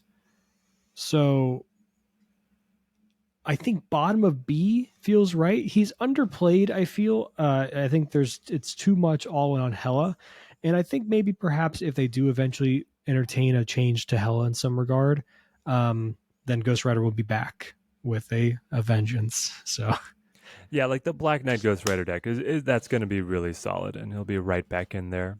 How do we evaluate Giganto? we 614. evaluate You it as can a only bad play card. this at the left location, but he's played a lot in popular and winning decks. Yep, because Hela exists, and he is a card Yes. that is probably at the most I'll say bottom of C tier. Um, he's just not a good card outside of bringing him back with a Ghost Rider, a Hela, or discarding him for him to become a 4/14 Ebony Blade. Right. So I I think mean, outside of that he's a bad card. I'll put it this way: if we get any other generic high cost 14 power 6 drop, you just replace it with Giganto, especially if, to be fair though, but okay, better example for you. If Red Skull was reverted to a 515, you cut Giganto for Red Skull okay. Okay. because at least you can play the Red Skull. Yeah, just get the raw stats and you can kind of play him out, right? Yeah. No, that's fair. Next up, Goose 2/2.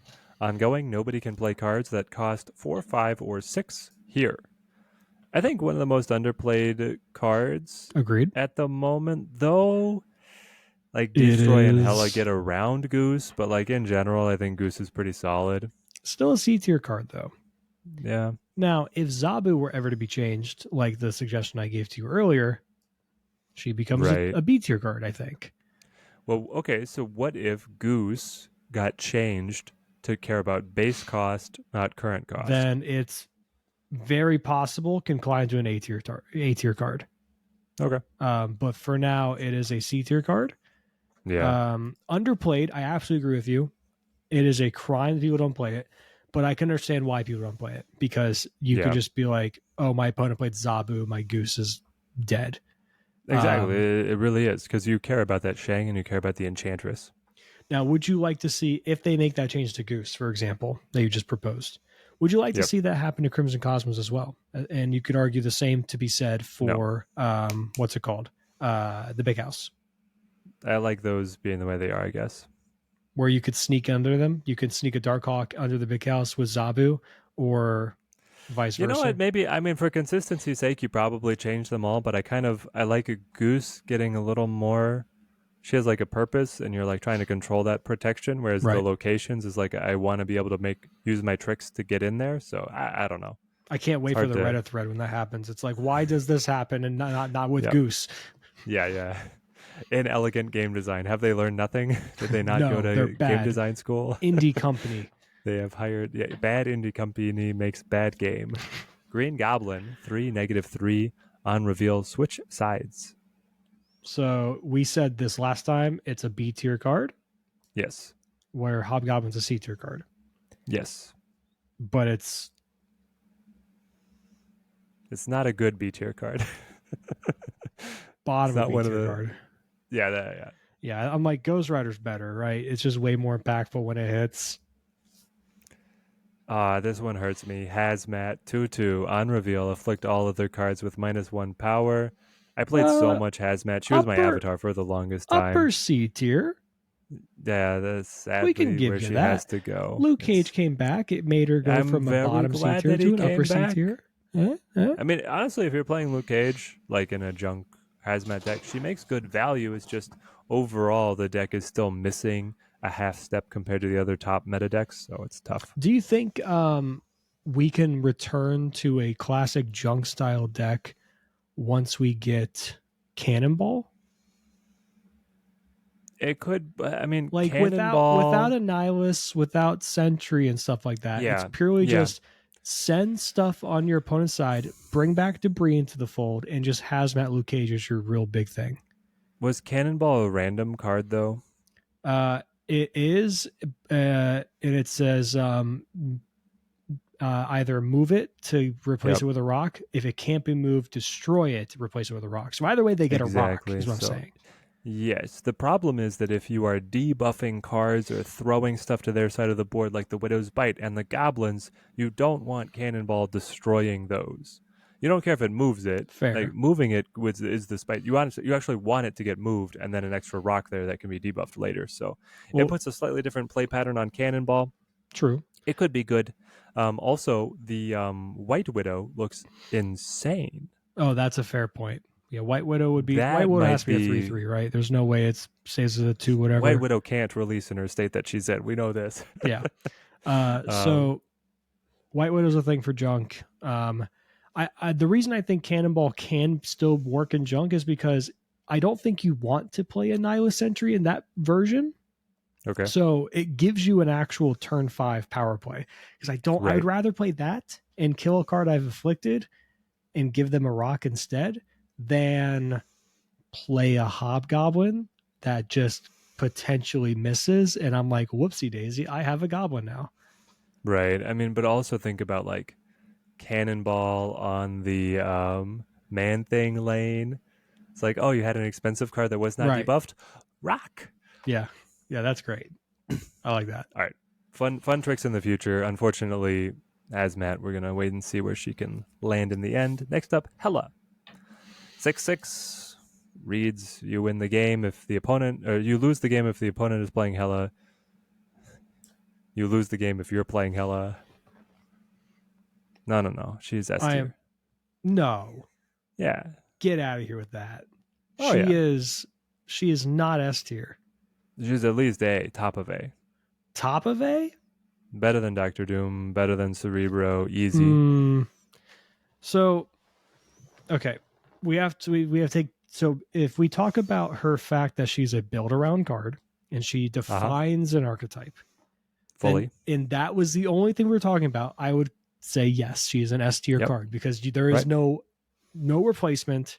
There's No, no how do hey you have a replacement suggestion, Teddy, for Hella in that Hella I've gotten deck. asked that a couple times. So there's no replacement. I get that, but the reality is she is a slot machine card, and you can say, oh, she's gotten more consistent. She's got more consistent. No, she has not. She has gotten no extra consistency whatsoever. What she's received is cards that can be better in terms of targeting stuff and more consistently fill your discard pile, or at least more consistently fill your discard pile with things that are desirable. She, however, has stayed the same. The RNG is up to the RNGesus, and you have to just live with that. If she hits the high roll and you go off and you win, cool. But just as many times as she will win you games, she will lose you games as well. It just happens that way.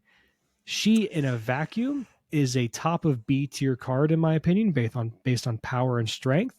If you were to believe Reddit and Twitter of how annoying she is and how her design is lazy or whatever like that, then sure, you can say she's S tier. But I just cannot be bothered to say she's S tier. I maybe can concede towards the end of A tier. I cannot concede top of A tier. Well, she's definitely better than Electro. Yeah, She's she's definitely in A tier, man. She's crazy.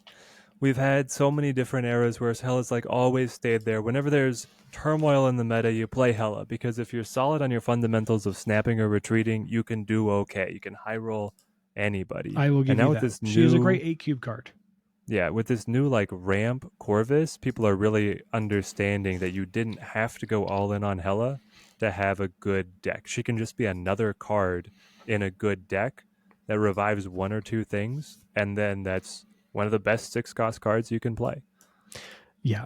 And look, her cube rate is okay. Her win rate Right. is not very good, but she is exactly what she advertises. Right. She is exactly as advertised. She is Yeah. a RNG machine, a slot machine. You live and die by the 8 cuber, and that's how she is. That's the reason I have her, in my opinion, as like a B tier card or like a very bottom of A tier card because of the randomness of her. Yeah. We will Fair enough. see.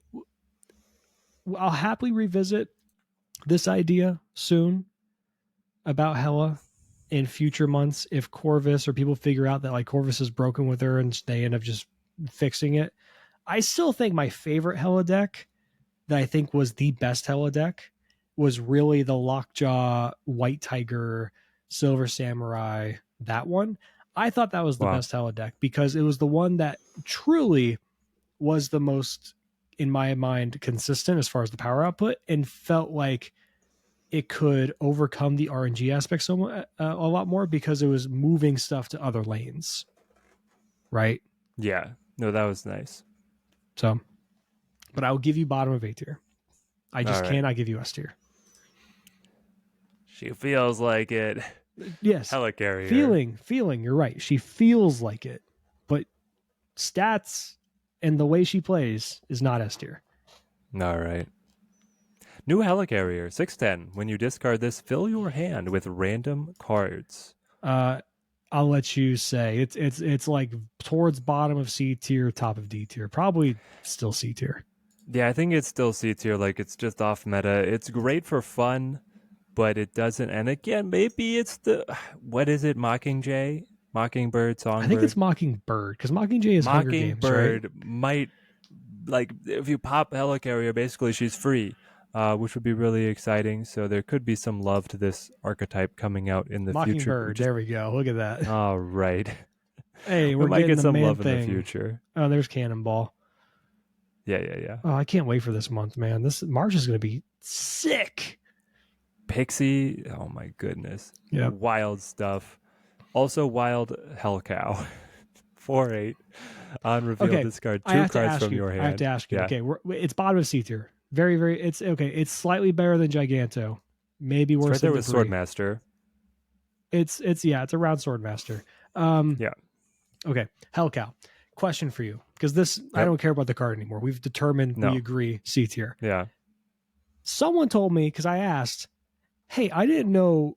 Like, is this inconsistency? Is this just for the flavor because it's like a vampire cow? Can Yeah. cows, like being a female cow, can they have horns? I thought that was just a strictly a male thing, like steers and bulls.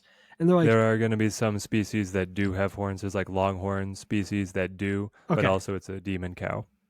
yeah, that's what I was asking. Like, is it more? Is it correct? Is it just all for the flavor? So Yeah. yeah, I get it. Just had to ask. Both Had and I ask the resident I Texan. trust So you. yeah. I live in Florida. There's a lot of cows in Florida, surprisingly, because you get Yep. in the rural parts and you look out your window, go cow, and you move on with your life. There's no other Do you get interaction. the longhorns though? No, we don't. It's all like Yeah. dairy cows and like the cows that just sit there and don't really do anything. Yep. All right. Human Torch. Cards that sit there and don't really do anything. 1-2. Yeah, especially When when this Killmonger moves, comes double out. its power. C tier. Yeah. It's so vulnerable. Better than Dazzler, or I'm sorry, Dagger, or worse than Dagger. Worse. Worse. We'll put her right, but can we figure this out right behind Dagger? Is it worse because of Phoenix Force though? Like Phoenix Force with it is good, but No, because designated move with it is I would bad. rather hit Dagger or Multiple Man than Human Torch with Phoenix You Force. would rather hit Dagger? Okay. Yeah, because That's it's just like you can't kill it with Killmonger, and I get growing up, minimum 3 instead of doubling is still really high. Yeah, no, you're still going to get probably a game-winning stat line. So Right. Invisible Woman 2/3 ongoing cards you play here are not revealed until the game ends. Where you at, girl? Here you are. I'm remember gonna when you were go in that- ahead and say, I think she's C tier. Really, she's not B? Remember when there was that little pocket meta where like people were teching in the Invisible Woman just to make sure your control card went last so that you could Sure. Killmonger their kitty? Yeah, I recall. Yeah, but I don't think we're in a position where that's really anything you want to do at the moment. And no, you need initiative now. yeah, and the change to Eliath hitting everything that's behind her is backbreaking. So much so that I've seen many Living Tribunal lists drop her completely. Oh yeah. So that's why I lean towards C tier. Whether or not you want her to be above Destroyer or not I can see an argument for either one. But she's towards the top. I think she's consistent enough and interesting enough to warrant it. But I don't think she's quite B tier. Jane Foster, 5/8 on reveal. Draw all cards that cost 0 from your deck. This is just Man, what an A tier? happened to Beta Ray Bill? He disappeared, but Yeah, it's I called think People Jane Got is Bored. Good. I seriously, it's like nothing changed. It's still good. You should still probably run it in certain decks. Like it's fine. Well, it's also they started playing Sandman. Ramp. Yeah. I think A tier. I think she's very good. In the decks that she's played in. Good ability. She high rolls the decks that she's played in. Yeah, either it's Beta Ray Bill or Thor. You're getting the Mjolnir or Stormbreaker, or both. Especially when you have Odin in hand, you have the magical curve of Thor, Beta Ray Bill, her Odin with all the hammers and stuff. Or she's doing that against someone when you're playing Mr. Negative and just says, "I win the game." And why are you staying in the game? Hey, did you not see Jane Foster come down? Hey, why are you still here? Leave. Look back at your phone. Yeah. It's the scene from Ferris Bueller's Day Off. Why are you still here? Right. It's over. I have an Iron Man that's an 05 and an 03 Mystique. It's over. You even saw how many cards I drew. I drew 4 cards. What are you doing? Yeah, I had 2 cards in hand. Now I have 6. What are you okay? Jessica Jones, 4/5 on reveal. If you don't play a card at this location next turn, +4 power.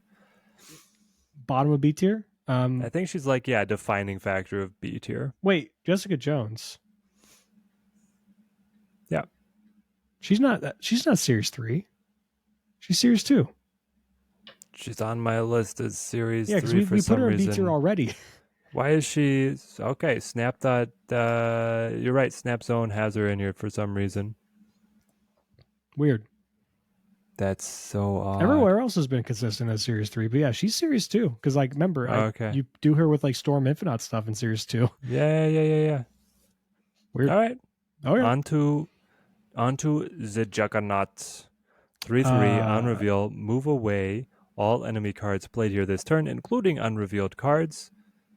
The most criminally underplayed card in the game, I think that is very true. And I will but say, still just B tier.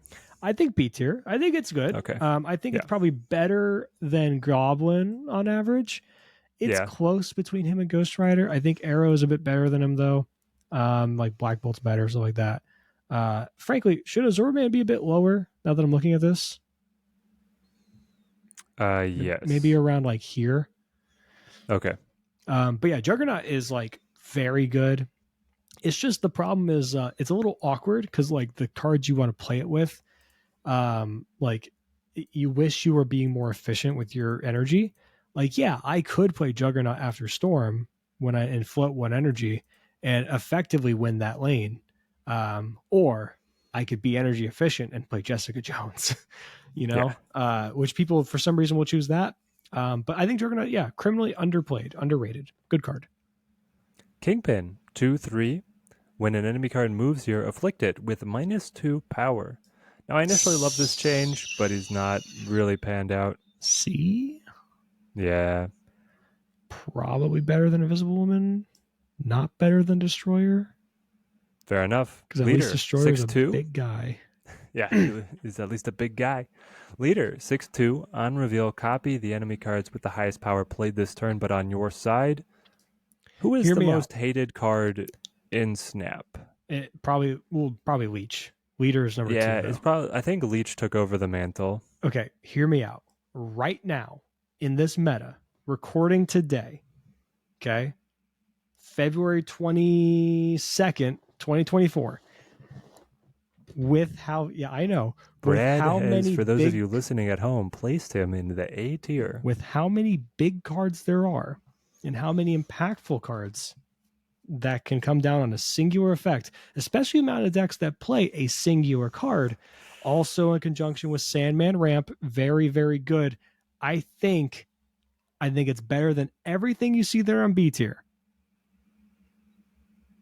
Oh no, but I is he know. actually good though? Like up against Hela, you don't want to copy Hela unless you've discarded things. That's the only card that's actually Right, but played. you're probably discarding things now than the version of Hell you're or the version of Sandman Ramp you're playing with Corvus. You're saying that yes, explicitly in that deck. Yeah, yeah. Yeah, which is where I he's mean, if played you at the can moment. do that, then he's going to be fine. If you're playing against Destroy, you get one thing. They probably play at least two. But you probably get Null Um, or a big Deadpool. And again, yes, if you have priority going into that turn, you probably win the lane in which he's played in, or wherever you grab whatever it is. And now it's up to winning the 50-50 of where that other card goes. man, I love this. The stat line, the version of the card that they chose the for the the tier list horrible is one, the 6/7 the copy cards worst on thing. the lane to the right of him, and it was like, It was what so was that? talk about unelegant design. That was like the peak of unelegant design for Snap. People were confused for the entire time he existed. Like, you Right. might as well have just banned the card, like just remove it from the game for a little bit. Yeah, I agree. Look, I will admit it might be overzealous, but I think right in this vacuum of the last season and a half of big cards, because Blob still exists, right? Yes, And like Darkhawk still exists, and like just big final big turn plays that aren't balanced or like because like I think the majority of the meta, it's not like there's a lot of like throw up your hand type of stuff anymore. Now, of no, course, him there's a little against bit of Sarah Sarah, but Control that's doesn't all. feel very good, right? Sure, there's games where he's not great, but on average, the games in which you're playing, people are typically playing a card that's pretty big on turn 6. It's a singular card. Maybe it's a couple card like Destroy or something like that. But typically you're getting something to be able to win. And we're not even talking about then in the Sandman ramp list where you can go him on 5 and then Odin, the leader, is also backbreaking. Especially, okay, by the way, him with Sandman is insane. just with Sandman in general is absolutely insane. Yes, him with Sandman in general is insane, but I think that him in general is B tier. Okay. I will relinquish that. That is fine.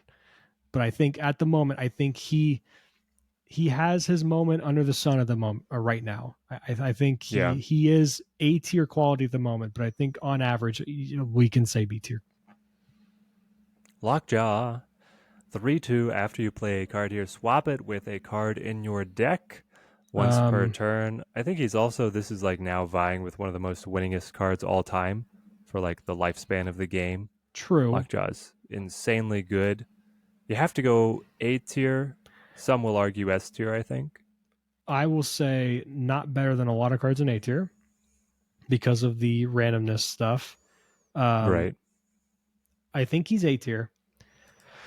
I think we have to be careful about the winningness cards in the game thing, like with death and stuff like that, because Sure. it's like Yankee fans being yelling out 27 rings. I Uh-huh. don't care what you did in 1903, buddy.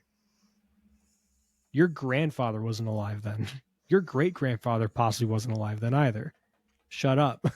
Like, so I think it's a little bit, disingenuous to point to the history, though context matters, and contextually, Lockjaw has survived the test of time, even when, dude, okay, if we had old Lockjaw, this is S tier. This is possibly a tier in his own again, because the stupid Right. fact that you can just go stone, stone, stone, stone on him, and you're like, cool. I win You that lane, and I was winning the other lanes too. All right. right. But I think he's averaged out to be quite the RNG machine, much like Hella.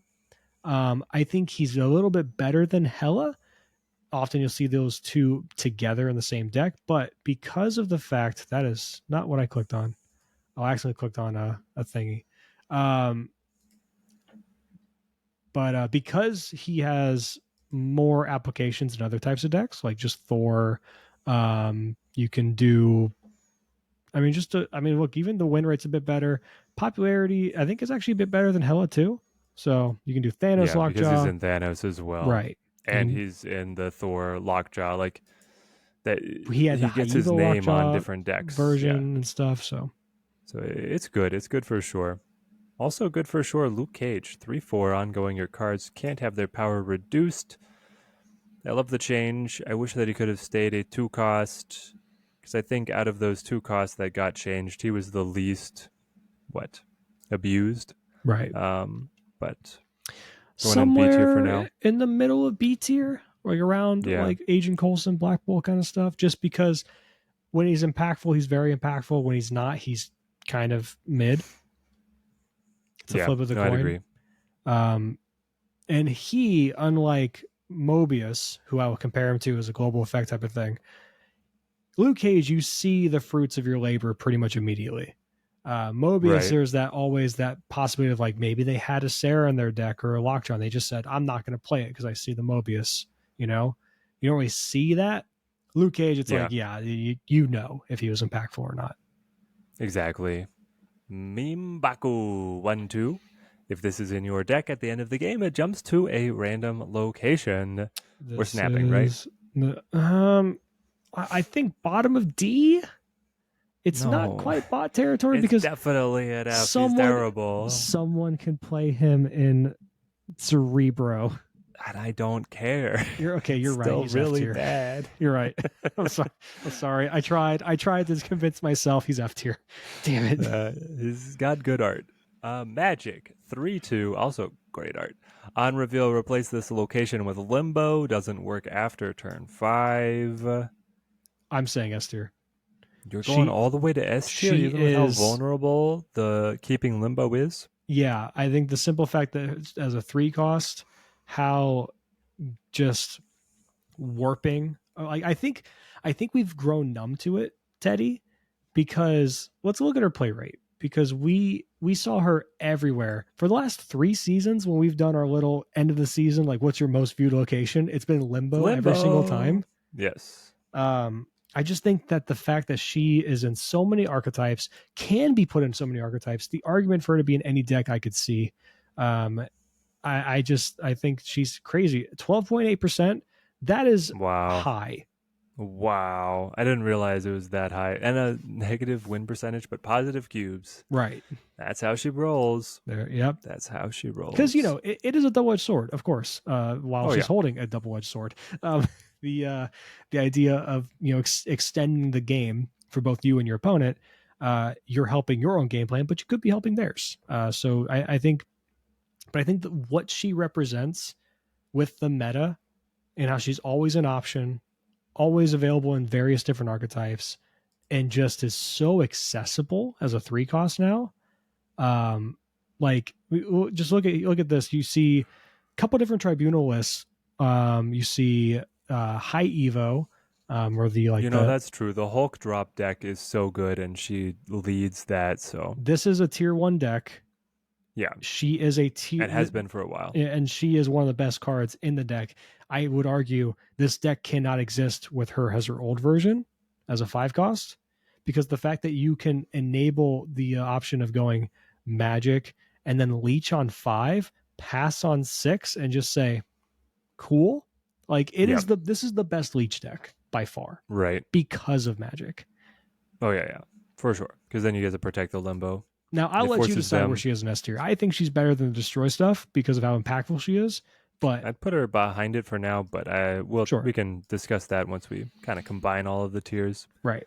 Magneto, 612 on reveal, move all enemy 3 and 4 cost cards to this location. It's got to be right up there, just like behind Doctor Doom, Yeah, right? it's A tier. It's one of the best Yeah. generic cards in the game. One of the best generic 6 drops, of course. Not as good as Doctor Doom because Doctor Doom goes wide and has much better applicability, or much better application. I guess is a better way of phrasing that, than Magneto. But the disruption, I will never forgive Second Dinner for making Blob. My Yep. reasoning is, I will never forgive them for making Blob because I hate Magneto. I hate Magneto. It is my least favorite card in the game. It is the one that I lose to the most. That makes me angry. Cannot stand Magneto, and this card had an abysmal play rate prior to Blob. Yeah. Blob gave this card the resurgence that it needed, and it opened people's eyes to like, oh yeah, Magneto's actually a pretty good card. I Yep. yearn for the days where people forgot that this was a good card. Those were the days Yeah, when because your like 4 costs would stay where you played them. Miss Marvel, Omega Yeah. Red, Yep. Darkhawk, Sentry, The Void, right? Like these are all crazy impactful. Well, Crazy now they're impactful sitting on cards. Rickety Bridge. I'm sorry. Yeah, You wanted to keep those, Brad? They are I not did. keepable. I did. Maria Please. Hill, 1/2 on reveal. Add a random 2 cost card to your hand. She has just gotten edged out of all these card generation Yeah, decks, so I don't see her as that good. she's somewhere in C tier. I'll just plop her in the middle just to be safe. All right. But yeah, better than Agent Master 13 Mold. though. Oh yeah. Master Mold 2/2 on reveal. Add 2 Sentinels to your opponent's hand. This guy's been struggling. Yeah, on one hand, I want to put him towards the bottom of C tier, right? Because Yep. at least he's okay in his archetype. But then, even in his archetype, there are versions where it's just like you don't run him and you're like, Maximus is enough. Exactly, because Maximus is next and got so much better. 2/6 on reveal. Your opponent draws 2 cards. 2/6, baby. This is nice. A tier? Probably bottom of A tier? Ooh. Now you're really putting it to me. Or top of B tier, bottom of A tier. It's one or the other. The It's stat line is close. so good, and the power level is great. Obviously, if I'm playing Destroy and they play Max, I laugh at them a little bit. But Yeah, in all the other situations, we roll these. I'll say B. I think B makes a bit more sense as I think about it a bit more. But man, what a boon for Sarah Control. Oh yeah, a fantastic card. Next up, a bizarre option that, if you guys remember, was the Battle Pass card on game launch. Oh yeah, 4/5 Miles Morales Spider-Man. and he's If still a a card C moved tier last card. he's still a C tier card, and he's never changed. Yeah, he's always been a C tier card. Even when Silky Smooth was around, like if we had another option besides him, Like that's the best deck that can make use of No, him because he he's a had one that four one or one moment. five. He had that one moment where it was like the Black Bolt good cards. It played Miles as well. Yes, because it ran Polaris and Yeah. Jeff. That's Yep. right. And Weird even times, then, man. it was like the worst card in the deck. Kind of, yeah. So Mr. Negative, archetype defining 4-1 on reveal. Swap the power and cost of all cards he in might your he deck. might be the king of C tier. Yeah, he Yeah, probably is. because like I mean Ravona helps, Zabu helps, cool. Um, but you know, it's He's just just looking at the kind of players that play Mr. Negative now are all going to switch and play Pixie. yeah. So, Yeah, that's gonna be a bit more fun of a deck, I imagine. Pixie's yeah. also probably gonna be a C tier card, by the way, because of the randomness. Until they change well, maybe after they change the interaction with Mobius. And if they don't, it's Yeah, we don't know what the interaction is yet because they don't comment on data mine cards. We'll find out probably right. next month. Yeah, mum's the word, my friends. But we were foreshadowing this next one, Mojo 2-2, ongoing if both sides here are full, +6 power. Both sides being your side of the location and your opponent's side of the location. Yep, where are they at? I The said he actual goes right behind Dazzler, and I'm the sticking to actual it. romance with Jean Grey. Funny that they released Jean Grey with no synergy. I guess she has kind of synergy with Cyclops, but no one's playing her in high Evo. Right, because No you have better synergy things to with be doing. Wolverine. Yeah, but it's actually Mojo is her That's love. romantic. Where's my power Ugh. couple, Mojo and Jean Grey? Please make the art. All right, Moon Knight 3-3 No, on no, reveal. no! Don't make the art. That's awful. Please don't. Discard a card from each player's hand. Moon Knight used to be like the de Uh, facto better than Gambit, but now Gambit is like de facto better than Moon okay. Knight. Is F tier too harsh? No, he's not played. Like, where is he? I can't find him. Oh, there he is. Yeah, I really think he's like top of F tier. Like maybe he's actually bottom of D tier, but God, he's so bad. And he has such great art. Why is he Yep. so bad? He could be 3-5 and see play, but 3-4 he probably still doesn't. Yeah, I think F tier is fine. I'm sticking to my guns. I'm saying he's F tier. He's that bad. Mysterio 2-4. As you play this, play illusions to other locations. Disguise this as an illusion until the game ends. It reminds me of Falcon, Black Widow, Calling Wing in this general area. Like it is a B tier card. Plays second fiddle as a great support option to the archetypes it's played in. Loves getting hit by Bast. Loves being played in Yep. Patriot. Loves being played in Yep. Bounce. And Hitmonkey. to be fair, it's amazing with Hitmonkey. It is the reason you play Hitmonkey for the most part. I guess Hitmonkey is the reason you play Mysterio. I should say that the other way. Yes. But Ben Bro's favorite card. it is a cool card. I wish we. Do you think it's time to go back to a 2/5 Mysterio? Maybe. Especially because that is a nice sidestep because Bast interaction would stay the same. That side is not buffed. But then just a normal play of him No, in Patriot it's is buffed. What? He's a 2/6 with Bast. Makes 3/3s. Yeah, but the 5 power middle would stay 3 with Bast. Yeah.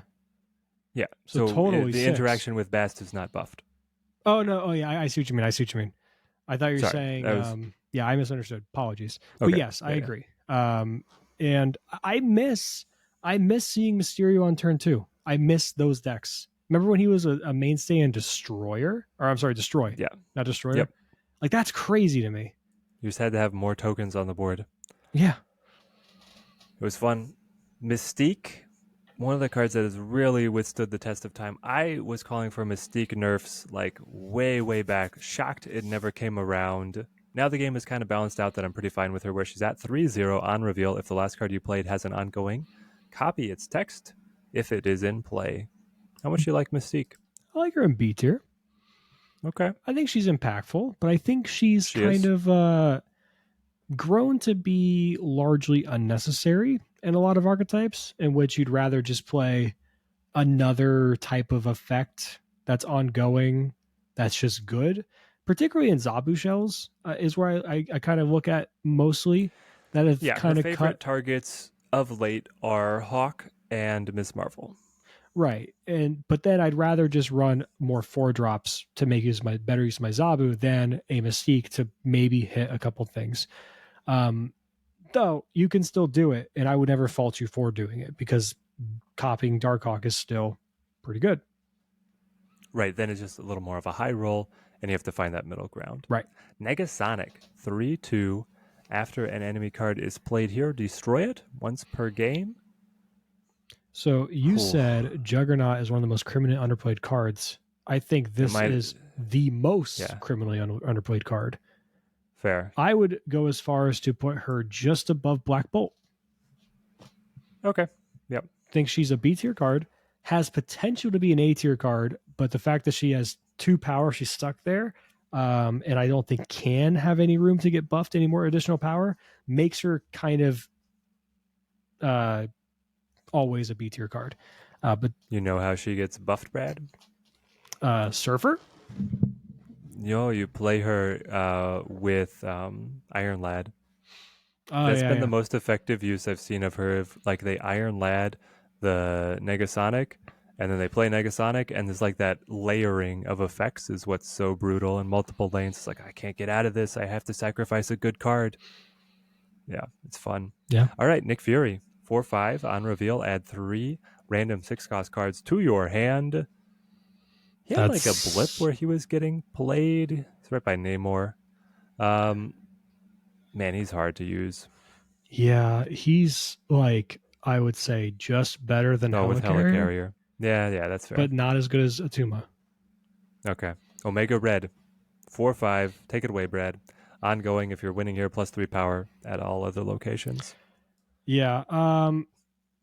I think this is a top 10 card in the game. I'm trying to, so I think it's an S tier card because if we look ahead at what other cards are coming into the fray, Yep. um, I think, do we think there's going to be a total of 10 cards in S tier? Yes, for sure. So I think he has to be an S tier based on that, at least by my own personal rankings. I just think it's so good. I think it's actually a bit underplayed at the moment. People kind of played around with the buff, and then Corvus just came out, right? Yeah, I think that both him and Ms. Marvel are being underplayed at the moment, and it's just like it's Destroy and Hella. Hella's like the flavor of the month, and Destroy has just like been gaining so much traction. But he'll be right back in it as soon as any changes come out. Interaction with Zabu, and Yeah. we talk about Doctor Doom, Magneto being top of A tier because of their generic strength. You can put in any Yep. deck. Honestly, Omega Red is really close to being generic enough Yeah. to just being able to do that. If you want to just play a good stuff deck, you probably want him in a Zabu deck. You really do. But man, he is just so good, especially with like Super Giant to hide his ability, or just play him late on turn 6 with the help of Zabu to be able to play a couple of 4 drops. And then you're just Yeah. like, wow, guess what? My opponent, I had a Baxter building in my back pocket all along. You didn't know about it. Yep. And you know that math you did over there where you're like, oh, I can get up to 16. They're at 15 right now. That lane is full. I know I can exactly win that. That's perfect. Well, guess what? Not anymore. I'm actually Nope. at 18. Sorry. Like that is so powerful to have that ability. Um, I know it might to most people watching this might be shocked by him being S tier. He's just so good. He is bottom of S tier though. Let me start by saying that. Like I think as far as top 10 in cards in the game, he is right at 10. So it's close, but I think he just sneaks in. Yep. He's right in there. Orca, 6/11 ongoing, +5 power. If this is your only card here, is Orca worse than Destroyer? I think it is. Uh Or is it just right there? Not by much, frankly. Okay. Okay, you're Like you going not play by him. much. I was curious if you were going to take like significantly worse or just similar. No, I think they're pretty close. I think if Okay. Destroyer's playable, Orca's kind of playable.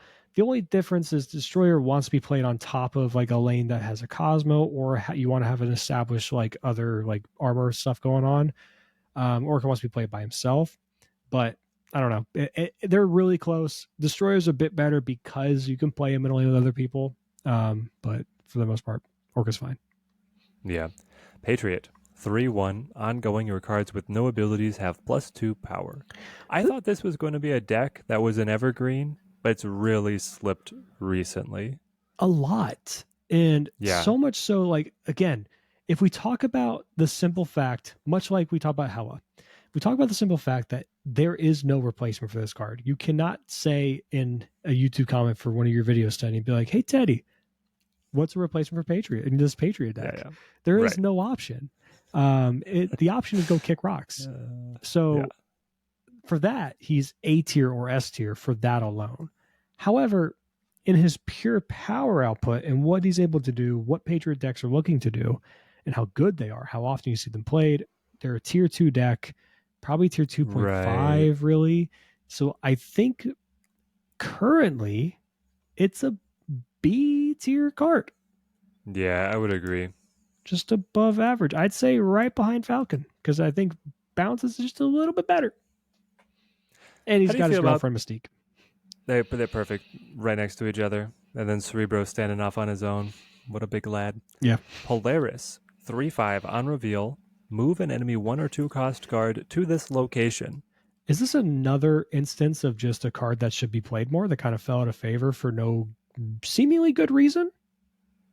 So, do you play that more, or do you play Spider-Man more? See, Like, I don't know. that's the thing. So they both serve similar roles, right? But Polaris, I think I'm intrigued by Polaris as we were talking about like the cannonball thing with Yeah, yeah, like the junk kind of deck.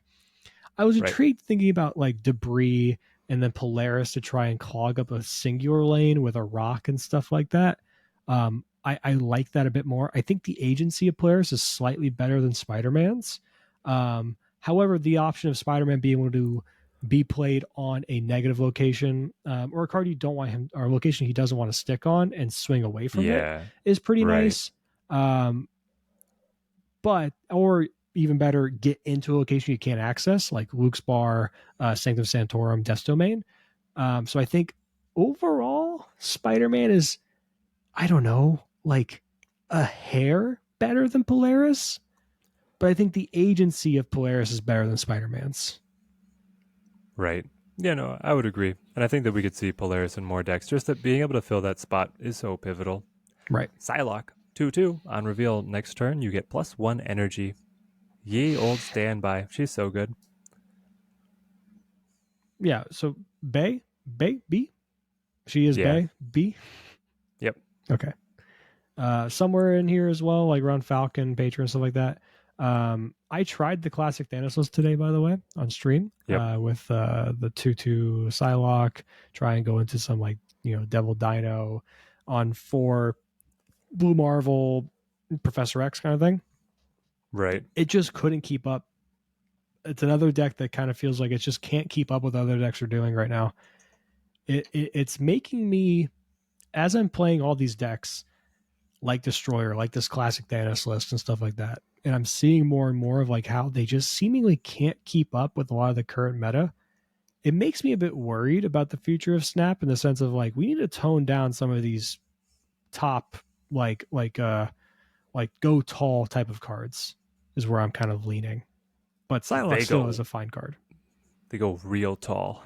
Too tall. Quake, also very fun card. This is a reworked Quake 2-3 on reveal.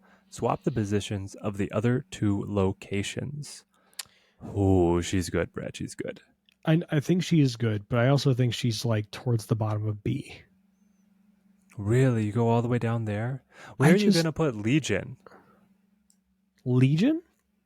Legion has to be an A tier, A tier, right? You absolutely don't right. A you don't tier put is Quake up there? At least top of B? um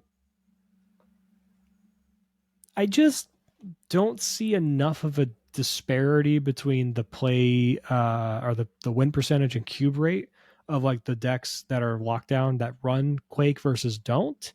And we haven't seen her catch on as this like ultimate tech card that you like a la what's his name? Shadow King. Like you haven't Yeah. seen that where she just shows up in lists as like the token 2-drop in your list or like a Jeff or whatever. We just haven't seen that stick. She's really only found a home in in lockdown, really. Well, I mean, I could be wrong. Let's just double check, make sure I am remembering correctly. No, With I play her in Quake, Loki.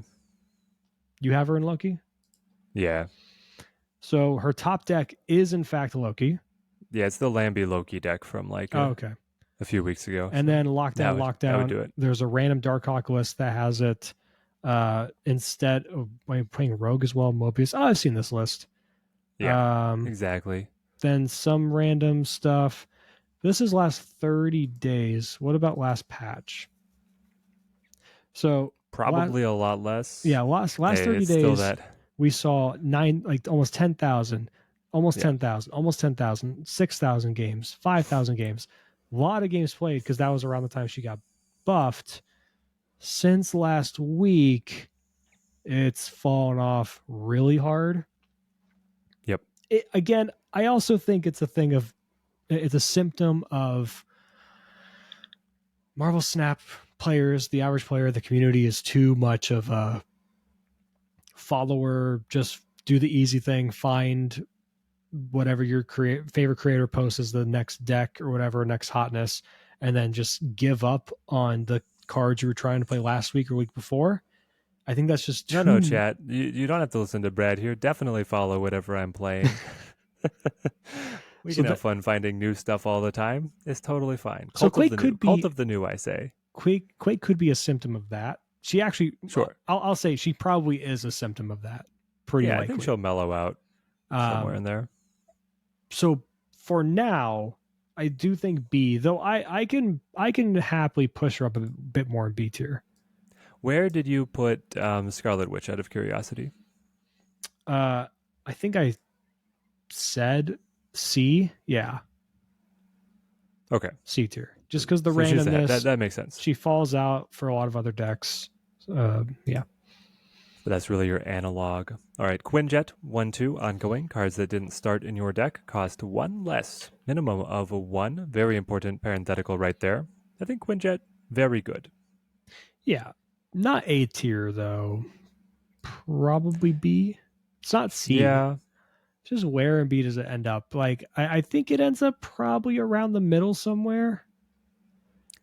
I'm good with that. I love seeing it on one, just with all of these Oh, it generating feels decks, and then great. it You're just does like, does really oh, well. oh, it might be, dare I say, the most satisfying on curve play in Marvel Snap. I mean, it'll be one of them for sure, because you know that Loki deck is going to really tee off. Right. Red Skull, 5 of 14 ongoing. Enemy cards here have +2 power. So is it just that Shang is too everywhere for Shuri to come back right now? Or is it that like Blob still goes just as tall? It's a combination of like all the other decks have the ability to go nearly as tall as Shuri that goes ham, like and just does what they Yeah, want to do. And on top of that, destroy is also a big thing for Shuri decks. Like it just yeah, destroy can easily keep up with what Shuri does. right. Um, And I mean, so can Hela, so yeah. yeah, so I do think Red Skull's probably still B tier, towards the bottom of B tier. It's not bad enough to be C tier. I think it's just it's it's kind of lost its place in the meta, and it's bound to come back eventually. I don't know. It's gonna have to be like buffs for it to come back at this point, and that's wild to think Or about. But nerfs. I would say most likely nerfs is what brings you it think that back. we're gonna hit an age of nerfs where they start just ban hammering everything that's good? Probably. I think we're okay. Quick little sidebar tangent, Teddy. I All think we right. are rapidly approaching a plateau point in Marvel Snap where a lot of the design choices they've made over the last year are going to catch up with them, and they're going to have to make some massive changes. It might not be this year. I think next year though. I think sometime next year they go, oh crap, uh, we we've kind Everything of we release is too good. we've kind of dug ourselves a little bit of a hole. Um, and I think it's particularly just like the go tall aspect of the game is where we're heading. You look at like Blob, you have Elitha is just great for having priority. Thanos making use of anything that's big ever. Um, what's his name? Cole is another 410 Yep. Sentry with the Nihilus. Like they're slowly reaching that plateau point, and I think it's getting closer. Well, yeah, I think that the main thing that I'm watching is like cards, everything that's coming out that have cards that have good abilities also have good stat lines. Like Loki released at Correct. 3/5. Like that was just a good stat line and then a game warping effect. And then you have Cull at 3/5. That's a game warping stat or a game 410. warping ability with a good stat line. So that's just kind of where we're landing. And so then the tall cards have to be even taller to stand out just because of their stat lines, and that's where you go into Crazy Town. So Yep. we'll see what happens. Next up, Rescue. 4/4 on reveal. If you play a card at this location next turn, plus 5 power. Uh, She feels like she should be good, but in practice, she's never really pans out. right. I'd say probably better than Dagger, worse than Mojo Dazzler, because like All right. generically good, but doesn't have a home. Rock Slide 3/3 on reveal. Shuffle 2 rocks into our opponent's deck. If Korg is B tier, Rock Slide is A tier. Yeah, he's got to be A tier. Now, question, is the 3/3 better than the 4/5 version or Yes, worse? because it's not Or the dependent. 4/6? It was a 4/6. Remember when Yo, it was a chat. 4-6? Like I crazy. do remember when it was a 4/6. Um, Crazy time. 3-3 I think is actually even better than a 4-6 because the Okay. consistency of being able to play it on 3 without the aid of Zabu. Because prior to Zabu, he conflicts with Darkhawk, and if you Right. have Darkhawk, yeah, I guess you play Rock Slide on 4 and you set up Darkhawk for later. You But always like Rock Slide first. right, it's just a little awkward, right? So Yeah. yeah, Rock Slide. Also, you can even go Darkhawk on 5.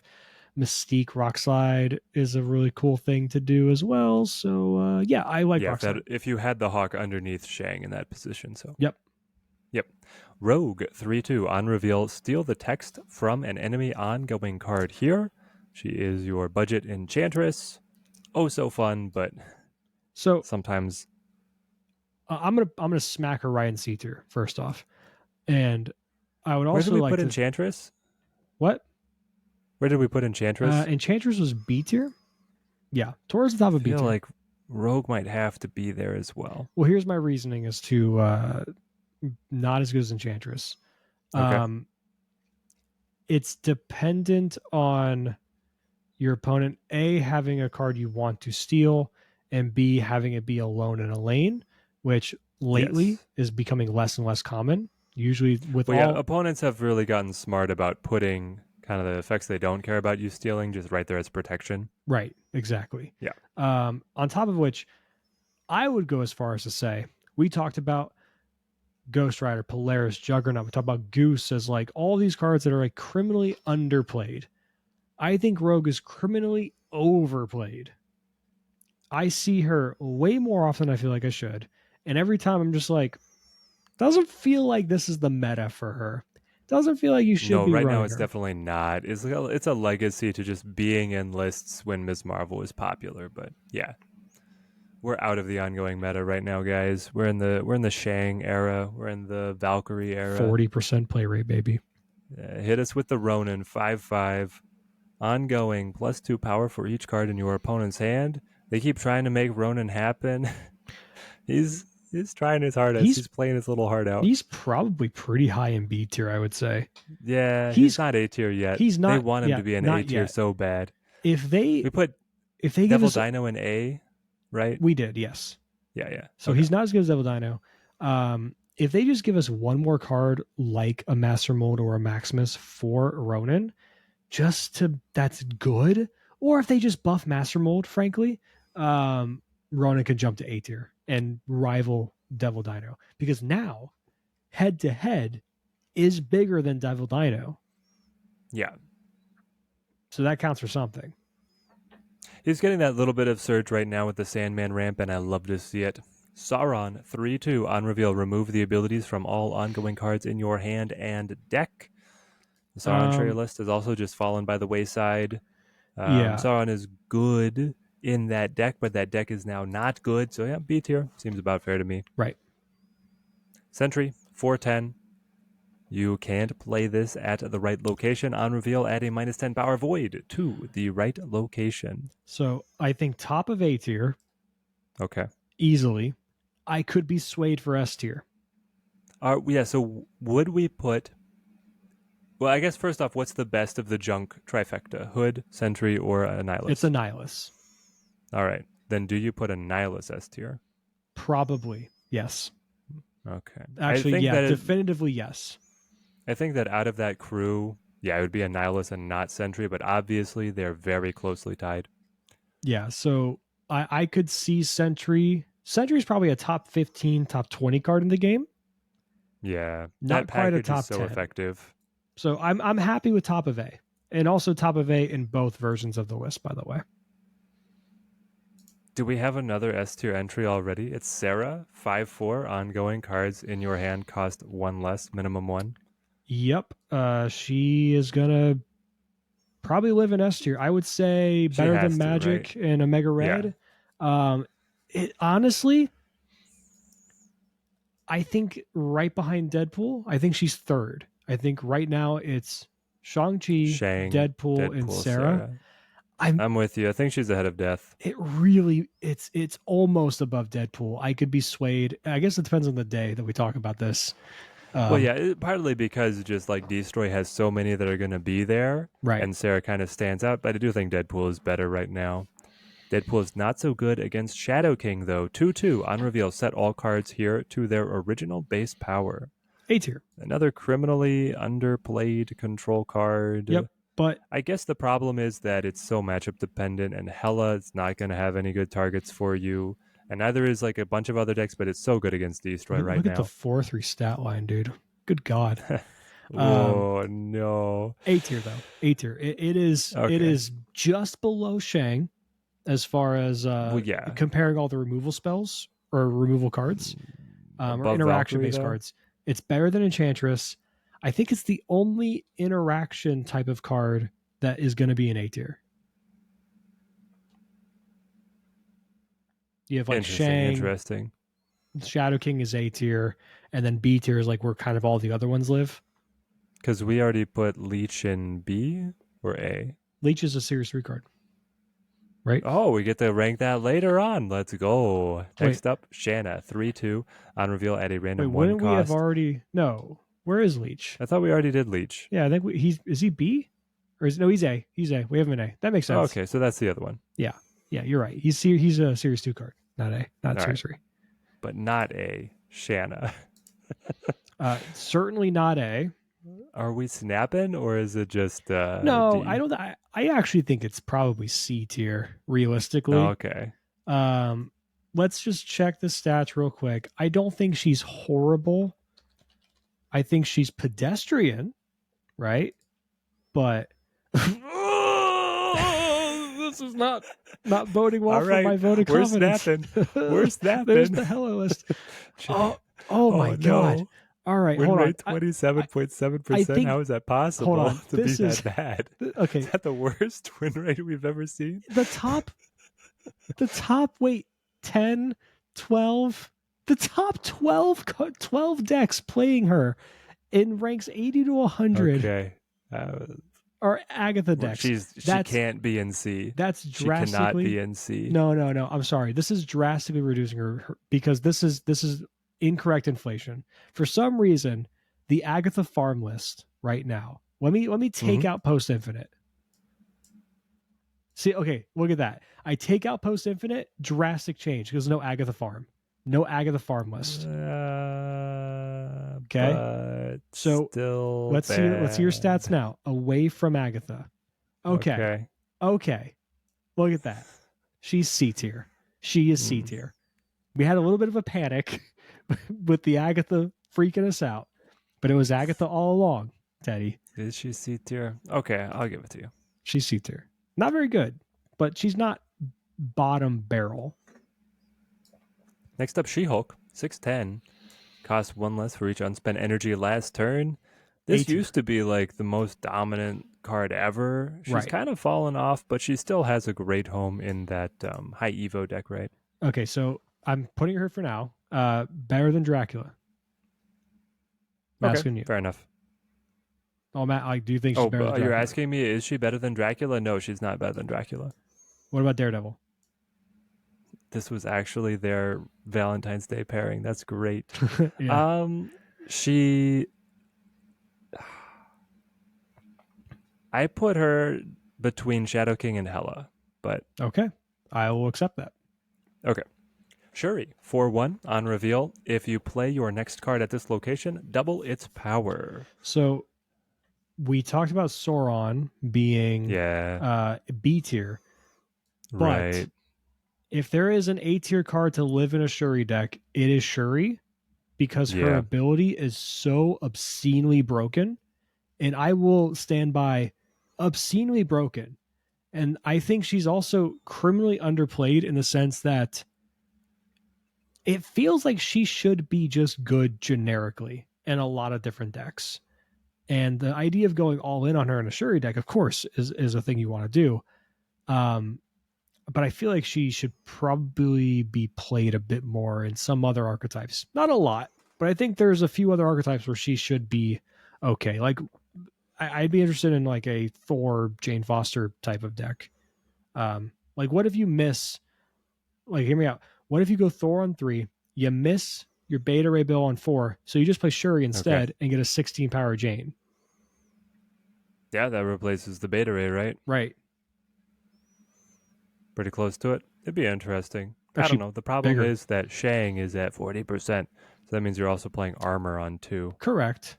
You're right. But I do think even with the Shang meta, you can still win with Shuri lists. Yeah, you can try. It just means you need the armor. But I'll So, put her probably but it, lower, like for now, like bottom of A. okay, I like it. Ooh, Silver Surfer 3/2 on reveal. Give your other 3 cost cards plus 2 power. He's been in and out with this Surfer meta. Right now, he's kind of out. So, Yeah, middling B ish. yeah, Like you probably. see him and you're like, oh wow, Surfer. I think Shaw is what's keeping this deck active in any way, Shaw shape, or was form. very good for the deck, yeah. Um, but mostly it's just not doing well enough. All right, we got to the Spider-Man 3/5 on reveal. Move to another location and pull an enemy card from here to there. That Well, sounds like a I Dr. did Seuss line. say that by a hair, Yep. I think he's better than Polaris, so I will put him right above Polaris. Spider-Man 2099. The All right. 5/9 version right now. The first time this moves to any location, destroy an enemy card there. It should be a D tier card. Unplayable? The old version's a D tier card, I think. Yeah. The new version is worse? Question mark? The new version is better Really? Okay. because it's just I've not played it in a either form. 5/9. Like I tried Well, making it. right. Where is he, by the way? Spider-Man 20. I haven't seen him yet. Maybe they forgot to add him on Oh, this here he is. list. Found him. Oh no, we found him. Okay. He's C tier. The Okay. 5/9 actually makes him better. I think he genuinely Really? was a D tier card prior, Yeah. but he's not better than Dazzler. He's better than Giganto, I guess. Better than Mastermind, better than Debris, better, worse. Sure. Stature 5/6 costs 1 if your opponent discarded a card this game. Just goes up there with Black Bolt, right? Yeah, where is she? Where's my girl? This is She's alphabetical and I still can't wishing find that she stuff. was a 5/7 is where she is. I'm so confused. Wouldn't she want to be Would it here? be so bad? The problem with her being She's at the not 5/6 there. is she feels so flat Oh, here she having is. to pay full price. Whereas before at the 5/7, it was like, well, maybe that was still like an okay. But now it's just like you retreat, kind of, if that's your play. Yeah, she should Stegron. go back to a once to be a 5/7. Yeah. Buff one of them. You know who Give should us one. you know who should also go back to a 7 stat line? Stegron. Oh yeah, that they accidentally For did it, right? a couple hours. Just literally a couple of hours chat. 4/6 is his stat line now. On reveal, move an enemy card from here to another location. I think also a teeny bit underplayed a la Juggernaut, but application wise less flexible. So Yeah. for that reason, I'd actually put him just above Miles, I guess, in C tier.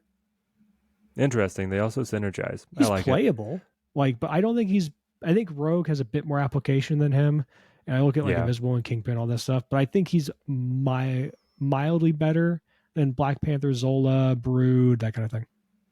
right. All of these, like, if Stegron, Miles, and Kingpin all got extra points, just like raw stats added, they could be playable together, and that'd be fun. But I agree. we And don't then have it. you see Polaris, and you're very happy. Spider Man. Oh yeah, Super Scroll 4-2 ongoing has the ongoing effects of all enemy cards. So meta Um, dependent. Right now he's out. yeah, he's probably towards the bottom of B tier. I think on Yeah, just a average a bit better than Spider-Man Polaris and stuff like that. In the really right meta unique though, tech he card. is A tier quality. Yeah, he's that sneaky cube stealer or the mirror match breaker, whatever the meta read. If you have the meta read that he's going to be good, he's going to be very good. Yep. Taskmaster 5-0 on reveal. Set this card's power equal to that of the last card you played, if that card's in play. How the mighty have fallen. This was Right, a S S tier tier. card before the change of interaction with destroyed cards. Remember that? Right. You can Yep. use to be able to scan the graveyard and just be like, "Yeah, I remember you," and just keep Yeah, the it was a power. trippy animation too. But I think B. It's not He's C. fallen so far. It Some people are has. cutting Null for Task in Deadpool, which I think is really interesting. Yeah, There's some merit there, but yeah, overall B tier. But he mostly lives and dies on Shuri. And there was that blip with Blob, but now that Blob is not, the I did guaranteed run into lane that win. today. Someone did. They played Supergiant against me. They Yeah, put Blob underneath. I'm sorry, not Blob. They put Taskmaster, and then they played Blob on 6. And the Blob nice. hit 32 somehow, and I was Oh like, no, they "What?" did the Magneto Infinite Yeah, they hit the perfect. order. I was like, That's "Great," so brutal. and then just double. It was Yeah, cool. you got a little flash of why they nerfed Blob. All right, now Yeah. for my favorite card, Hood 1-3. On reveal, Oh add a yeah, demon to your hand. the I love Hood. this little sucker. He's just good. Where is he? He's probably got to be B Oh, tier they though. put him they alphabetically they put him up here because of the H. B tier, yeah.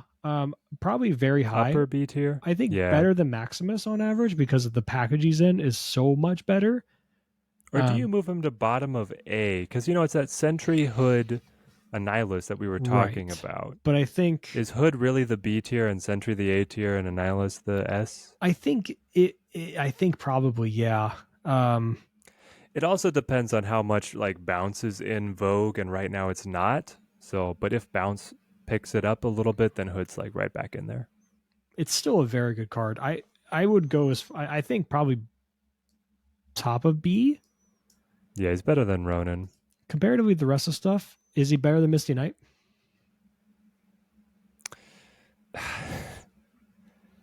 Yeah, probably. Better than Korg? We talked about Misty Knight being like one of the less impactful of the high Evo cards. So Right. So and Hood feels like the Misty Knight of the Annihilus thing, if you think about it. yeah, So probably. yeah, B is fine. All right. Thor 3-4 on reveal. Shuffle Mjolnir into your deck. Um, so while we have Jane as A tier, I Yeah, don't think Thor follows suit. I think Thor and Beta Ray Bill probably live somewhere together in B tier because yeah. it's really Jane that makes them playable. Oh yeah, for sure. And Lockjaw or Odin or like Yeah, that yeah. extra combos, just them being able to like randomly or occasionally find their weapon to get bigger than their normal stat line would allow, then that's like But the other synergies are what let the deck have a purpose. Yep. Titania 1-5. After any card is played here, this card switches sides. One of the highest skill ceiling cards in the game. Yep. I would For I that would put reason, it's out a C there. tier card. Literally for that reason alone, it is pretty. It's like Yeah. I think next to Mojo, above Rescue. Right. So we Um, hear you out there. If you play Titania and you've put a lot of time on this card, I know you can be successful. But for just like in general, seeing her played, she's not that and great. this comes from someone that absolutely adores the turn 4 or even maybe turn 3 now with Ravona, Oh no. Goblin, Titania Woof. stuff. Just fill their lane. Oh man, oh I need to revisit that. I haven't tried that. Yeah. Oh man. Okay, Celine, Brad. Goblins, Brad. Titania. Turn 2, Renslayer. Yep. Turn 3, Polaris. Group them together. Turn Ah, 4, pa pa pa pa. yeah, yeah. Cool. I like it. Dig it. Let's All try right. it. Typhoid Mary. Let's be bad. Another 410. They made this their favorite stat line. Why did this become? Is this? No, I mean 2-3 is the most common stat line, but 410 is remarkably common. Yeah, but Ongoing or other cards have -1 power. she's C tier. Yeah, with Luke coming back. It didn't really like. I think maybe there's a reason to run her. I could see a world where you have a Zabu list that runs Typhoid Mary, Yep. Man Luke thing. Cage, maybe Man Thing, right? Yep. And then Absorbing like Man. maybe like a Omega Red or a Miss Marvel, one of those type of cards to kind of like even it out Okay. Okay. as like Sure. just But it's because. like Absorbing Man Hazmat. Oh, that too. That could be a thing too. Yeah, Yeah. yeah, yeah. I'm thinking like, but I was thinking like it's just a pure good stuff list that's not focused on doing anything with the affliction. Just like, Oh just trying no, I to. wanted Affliction, I and then know. we got Lizard in there. Yeah, yeah. You could put Lizard in there too. Yeah, Just like stuff like that. yeah. That's fine. Okay. Just fine though, right? C tier. Just fine. Yeah. Also vulnerable by the way to Shang, which is our problem. Yeah. Though I have now. To be fair, you might win games off of your opponent Shang-Chiing your Typhoid Mary. I have lost. I can count on this on a single hand how many times I've lost, but I remember them Oh when yeah. I've Shang-Chi'd Typhoid Mary and then they didn't have Luke Cage. And I Yeah, just they watched never play all the Luke. numbers It's go like right back up. yeah. And I was like, oh God. And then I lose. Very funny. Equally funny, back in the day, 2-cost Viper, push over a Mystique that had copied Typhoid Mary. Here you go, buddy. Yep. Catch the Typhoid. Ultron, 6/8, on reveal, deploy 4 1-power drones to each other location. How the mighty have fallen, Around a indeed. Tuma C tier. Yep. Valkyrie, 5/3, on reveal, set all cards here to 3 power. Towards the top of B tier. Probably like around Maximus Ronin territory. Leader. This is what we were already thinking about a little bit on like matching up with Shang and Shadow King, and we felt like Valkyrie was a little bit behind, just too expensive. A Right. 4/3 Valkyrie, we'll talk.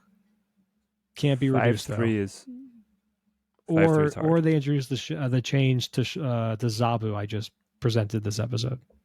Oh yeah. Venom, we called him out.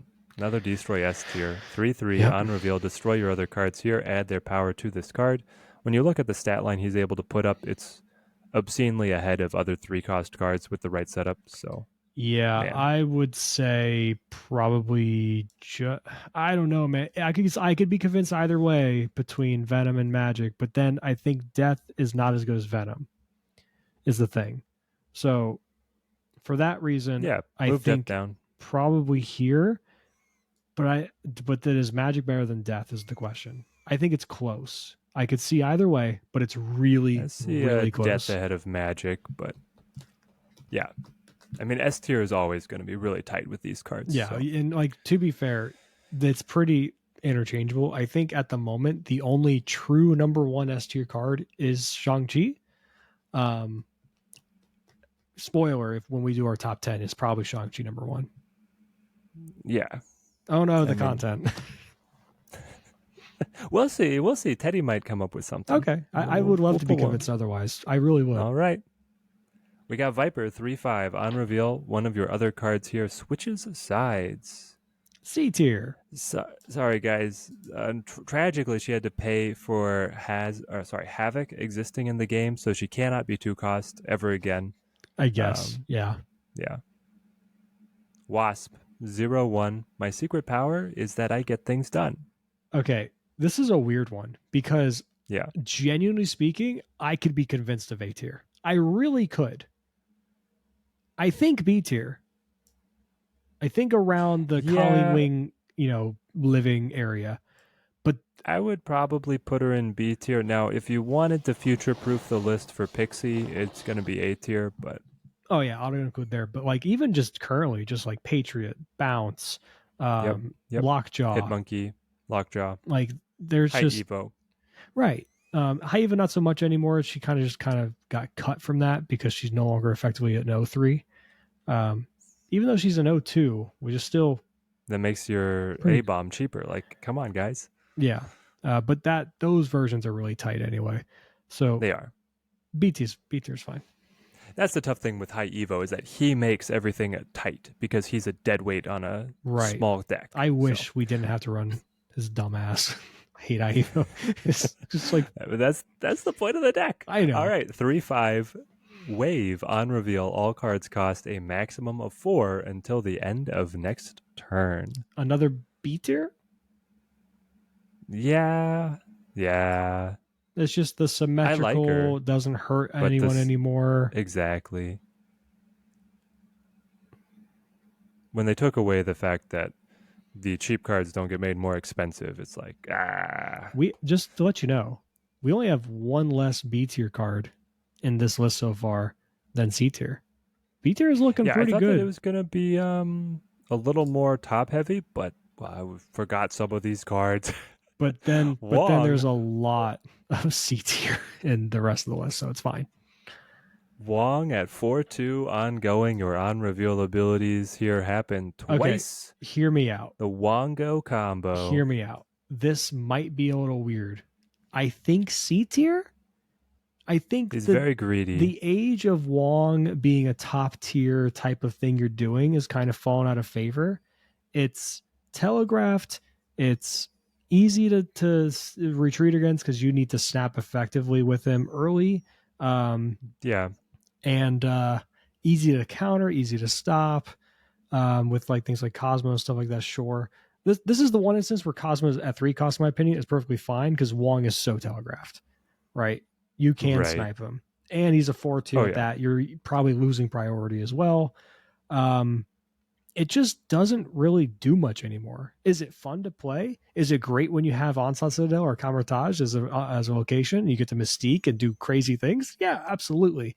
And sure, a bunch of White Tigers can win you the game still, like White Tiger into Odin, but yep. it's still a tier 2.5, tier 3 deck. Yeah, no, I agree. It's too much disruption for it. Yellow Jacket, O2, on reveal. Afflict your other cards here with -1 power. D tier?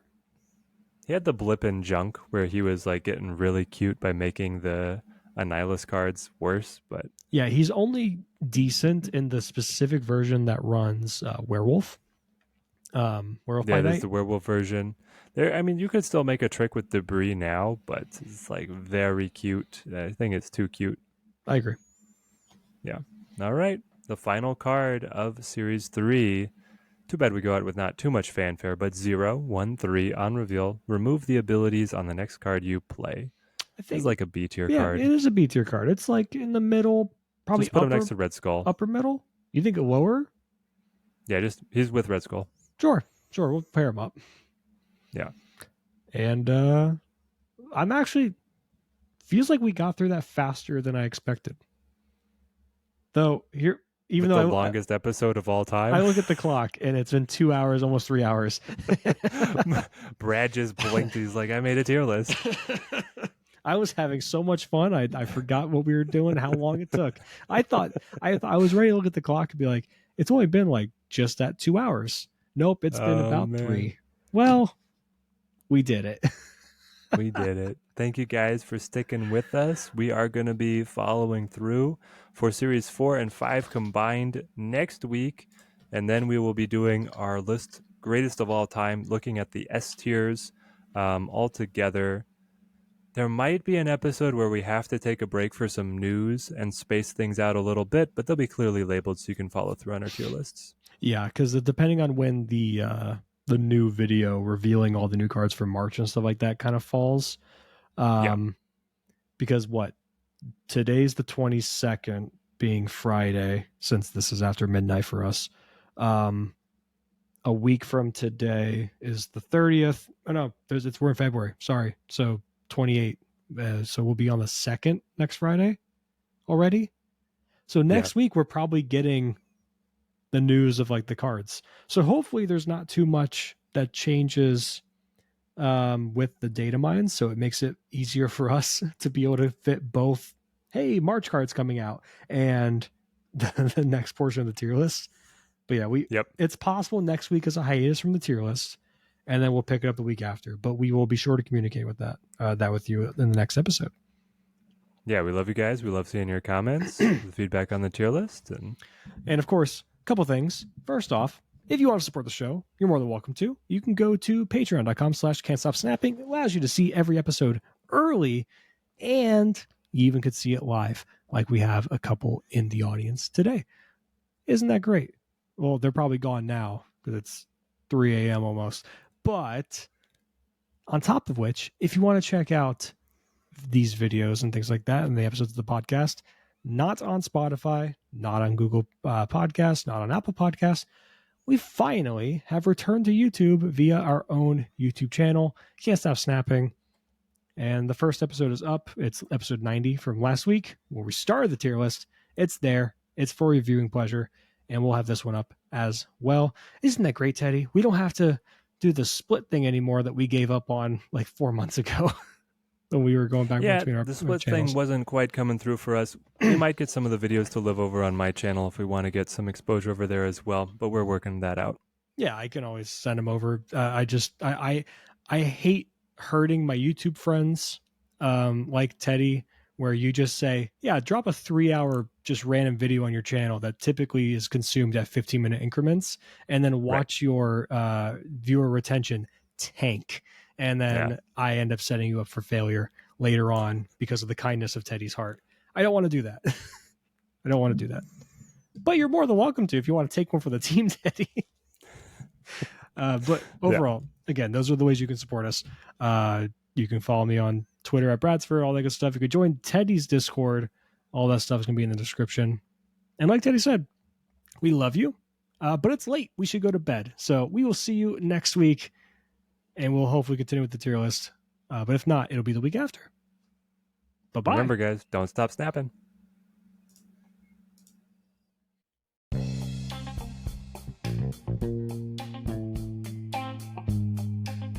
Can't Stop Snapping is a podcast hosted and produced by Brad Safert and Teddy Ninja, originally created by Michael Thurman.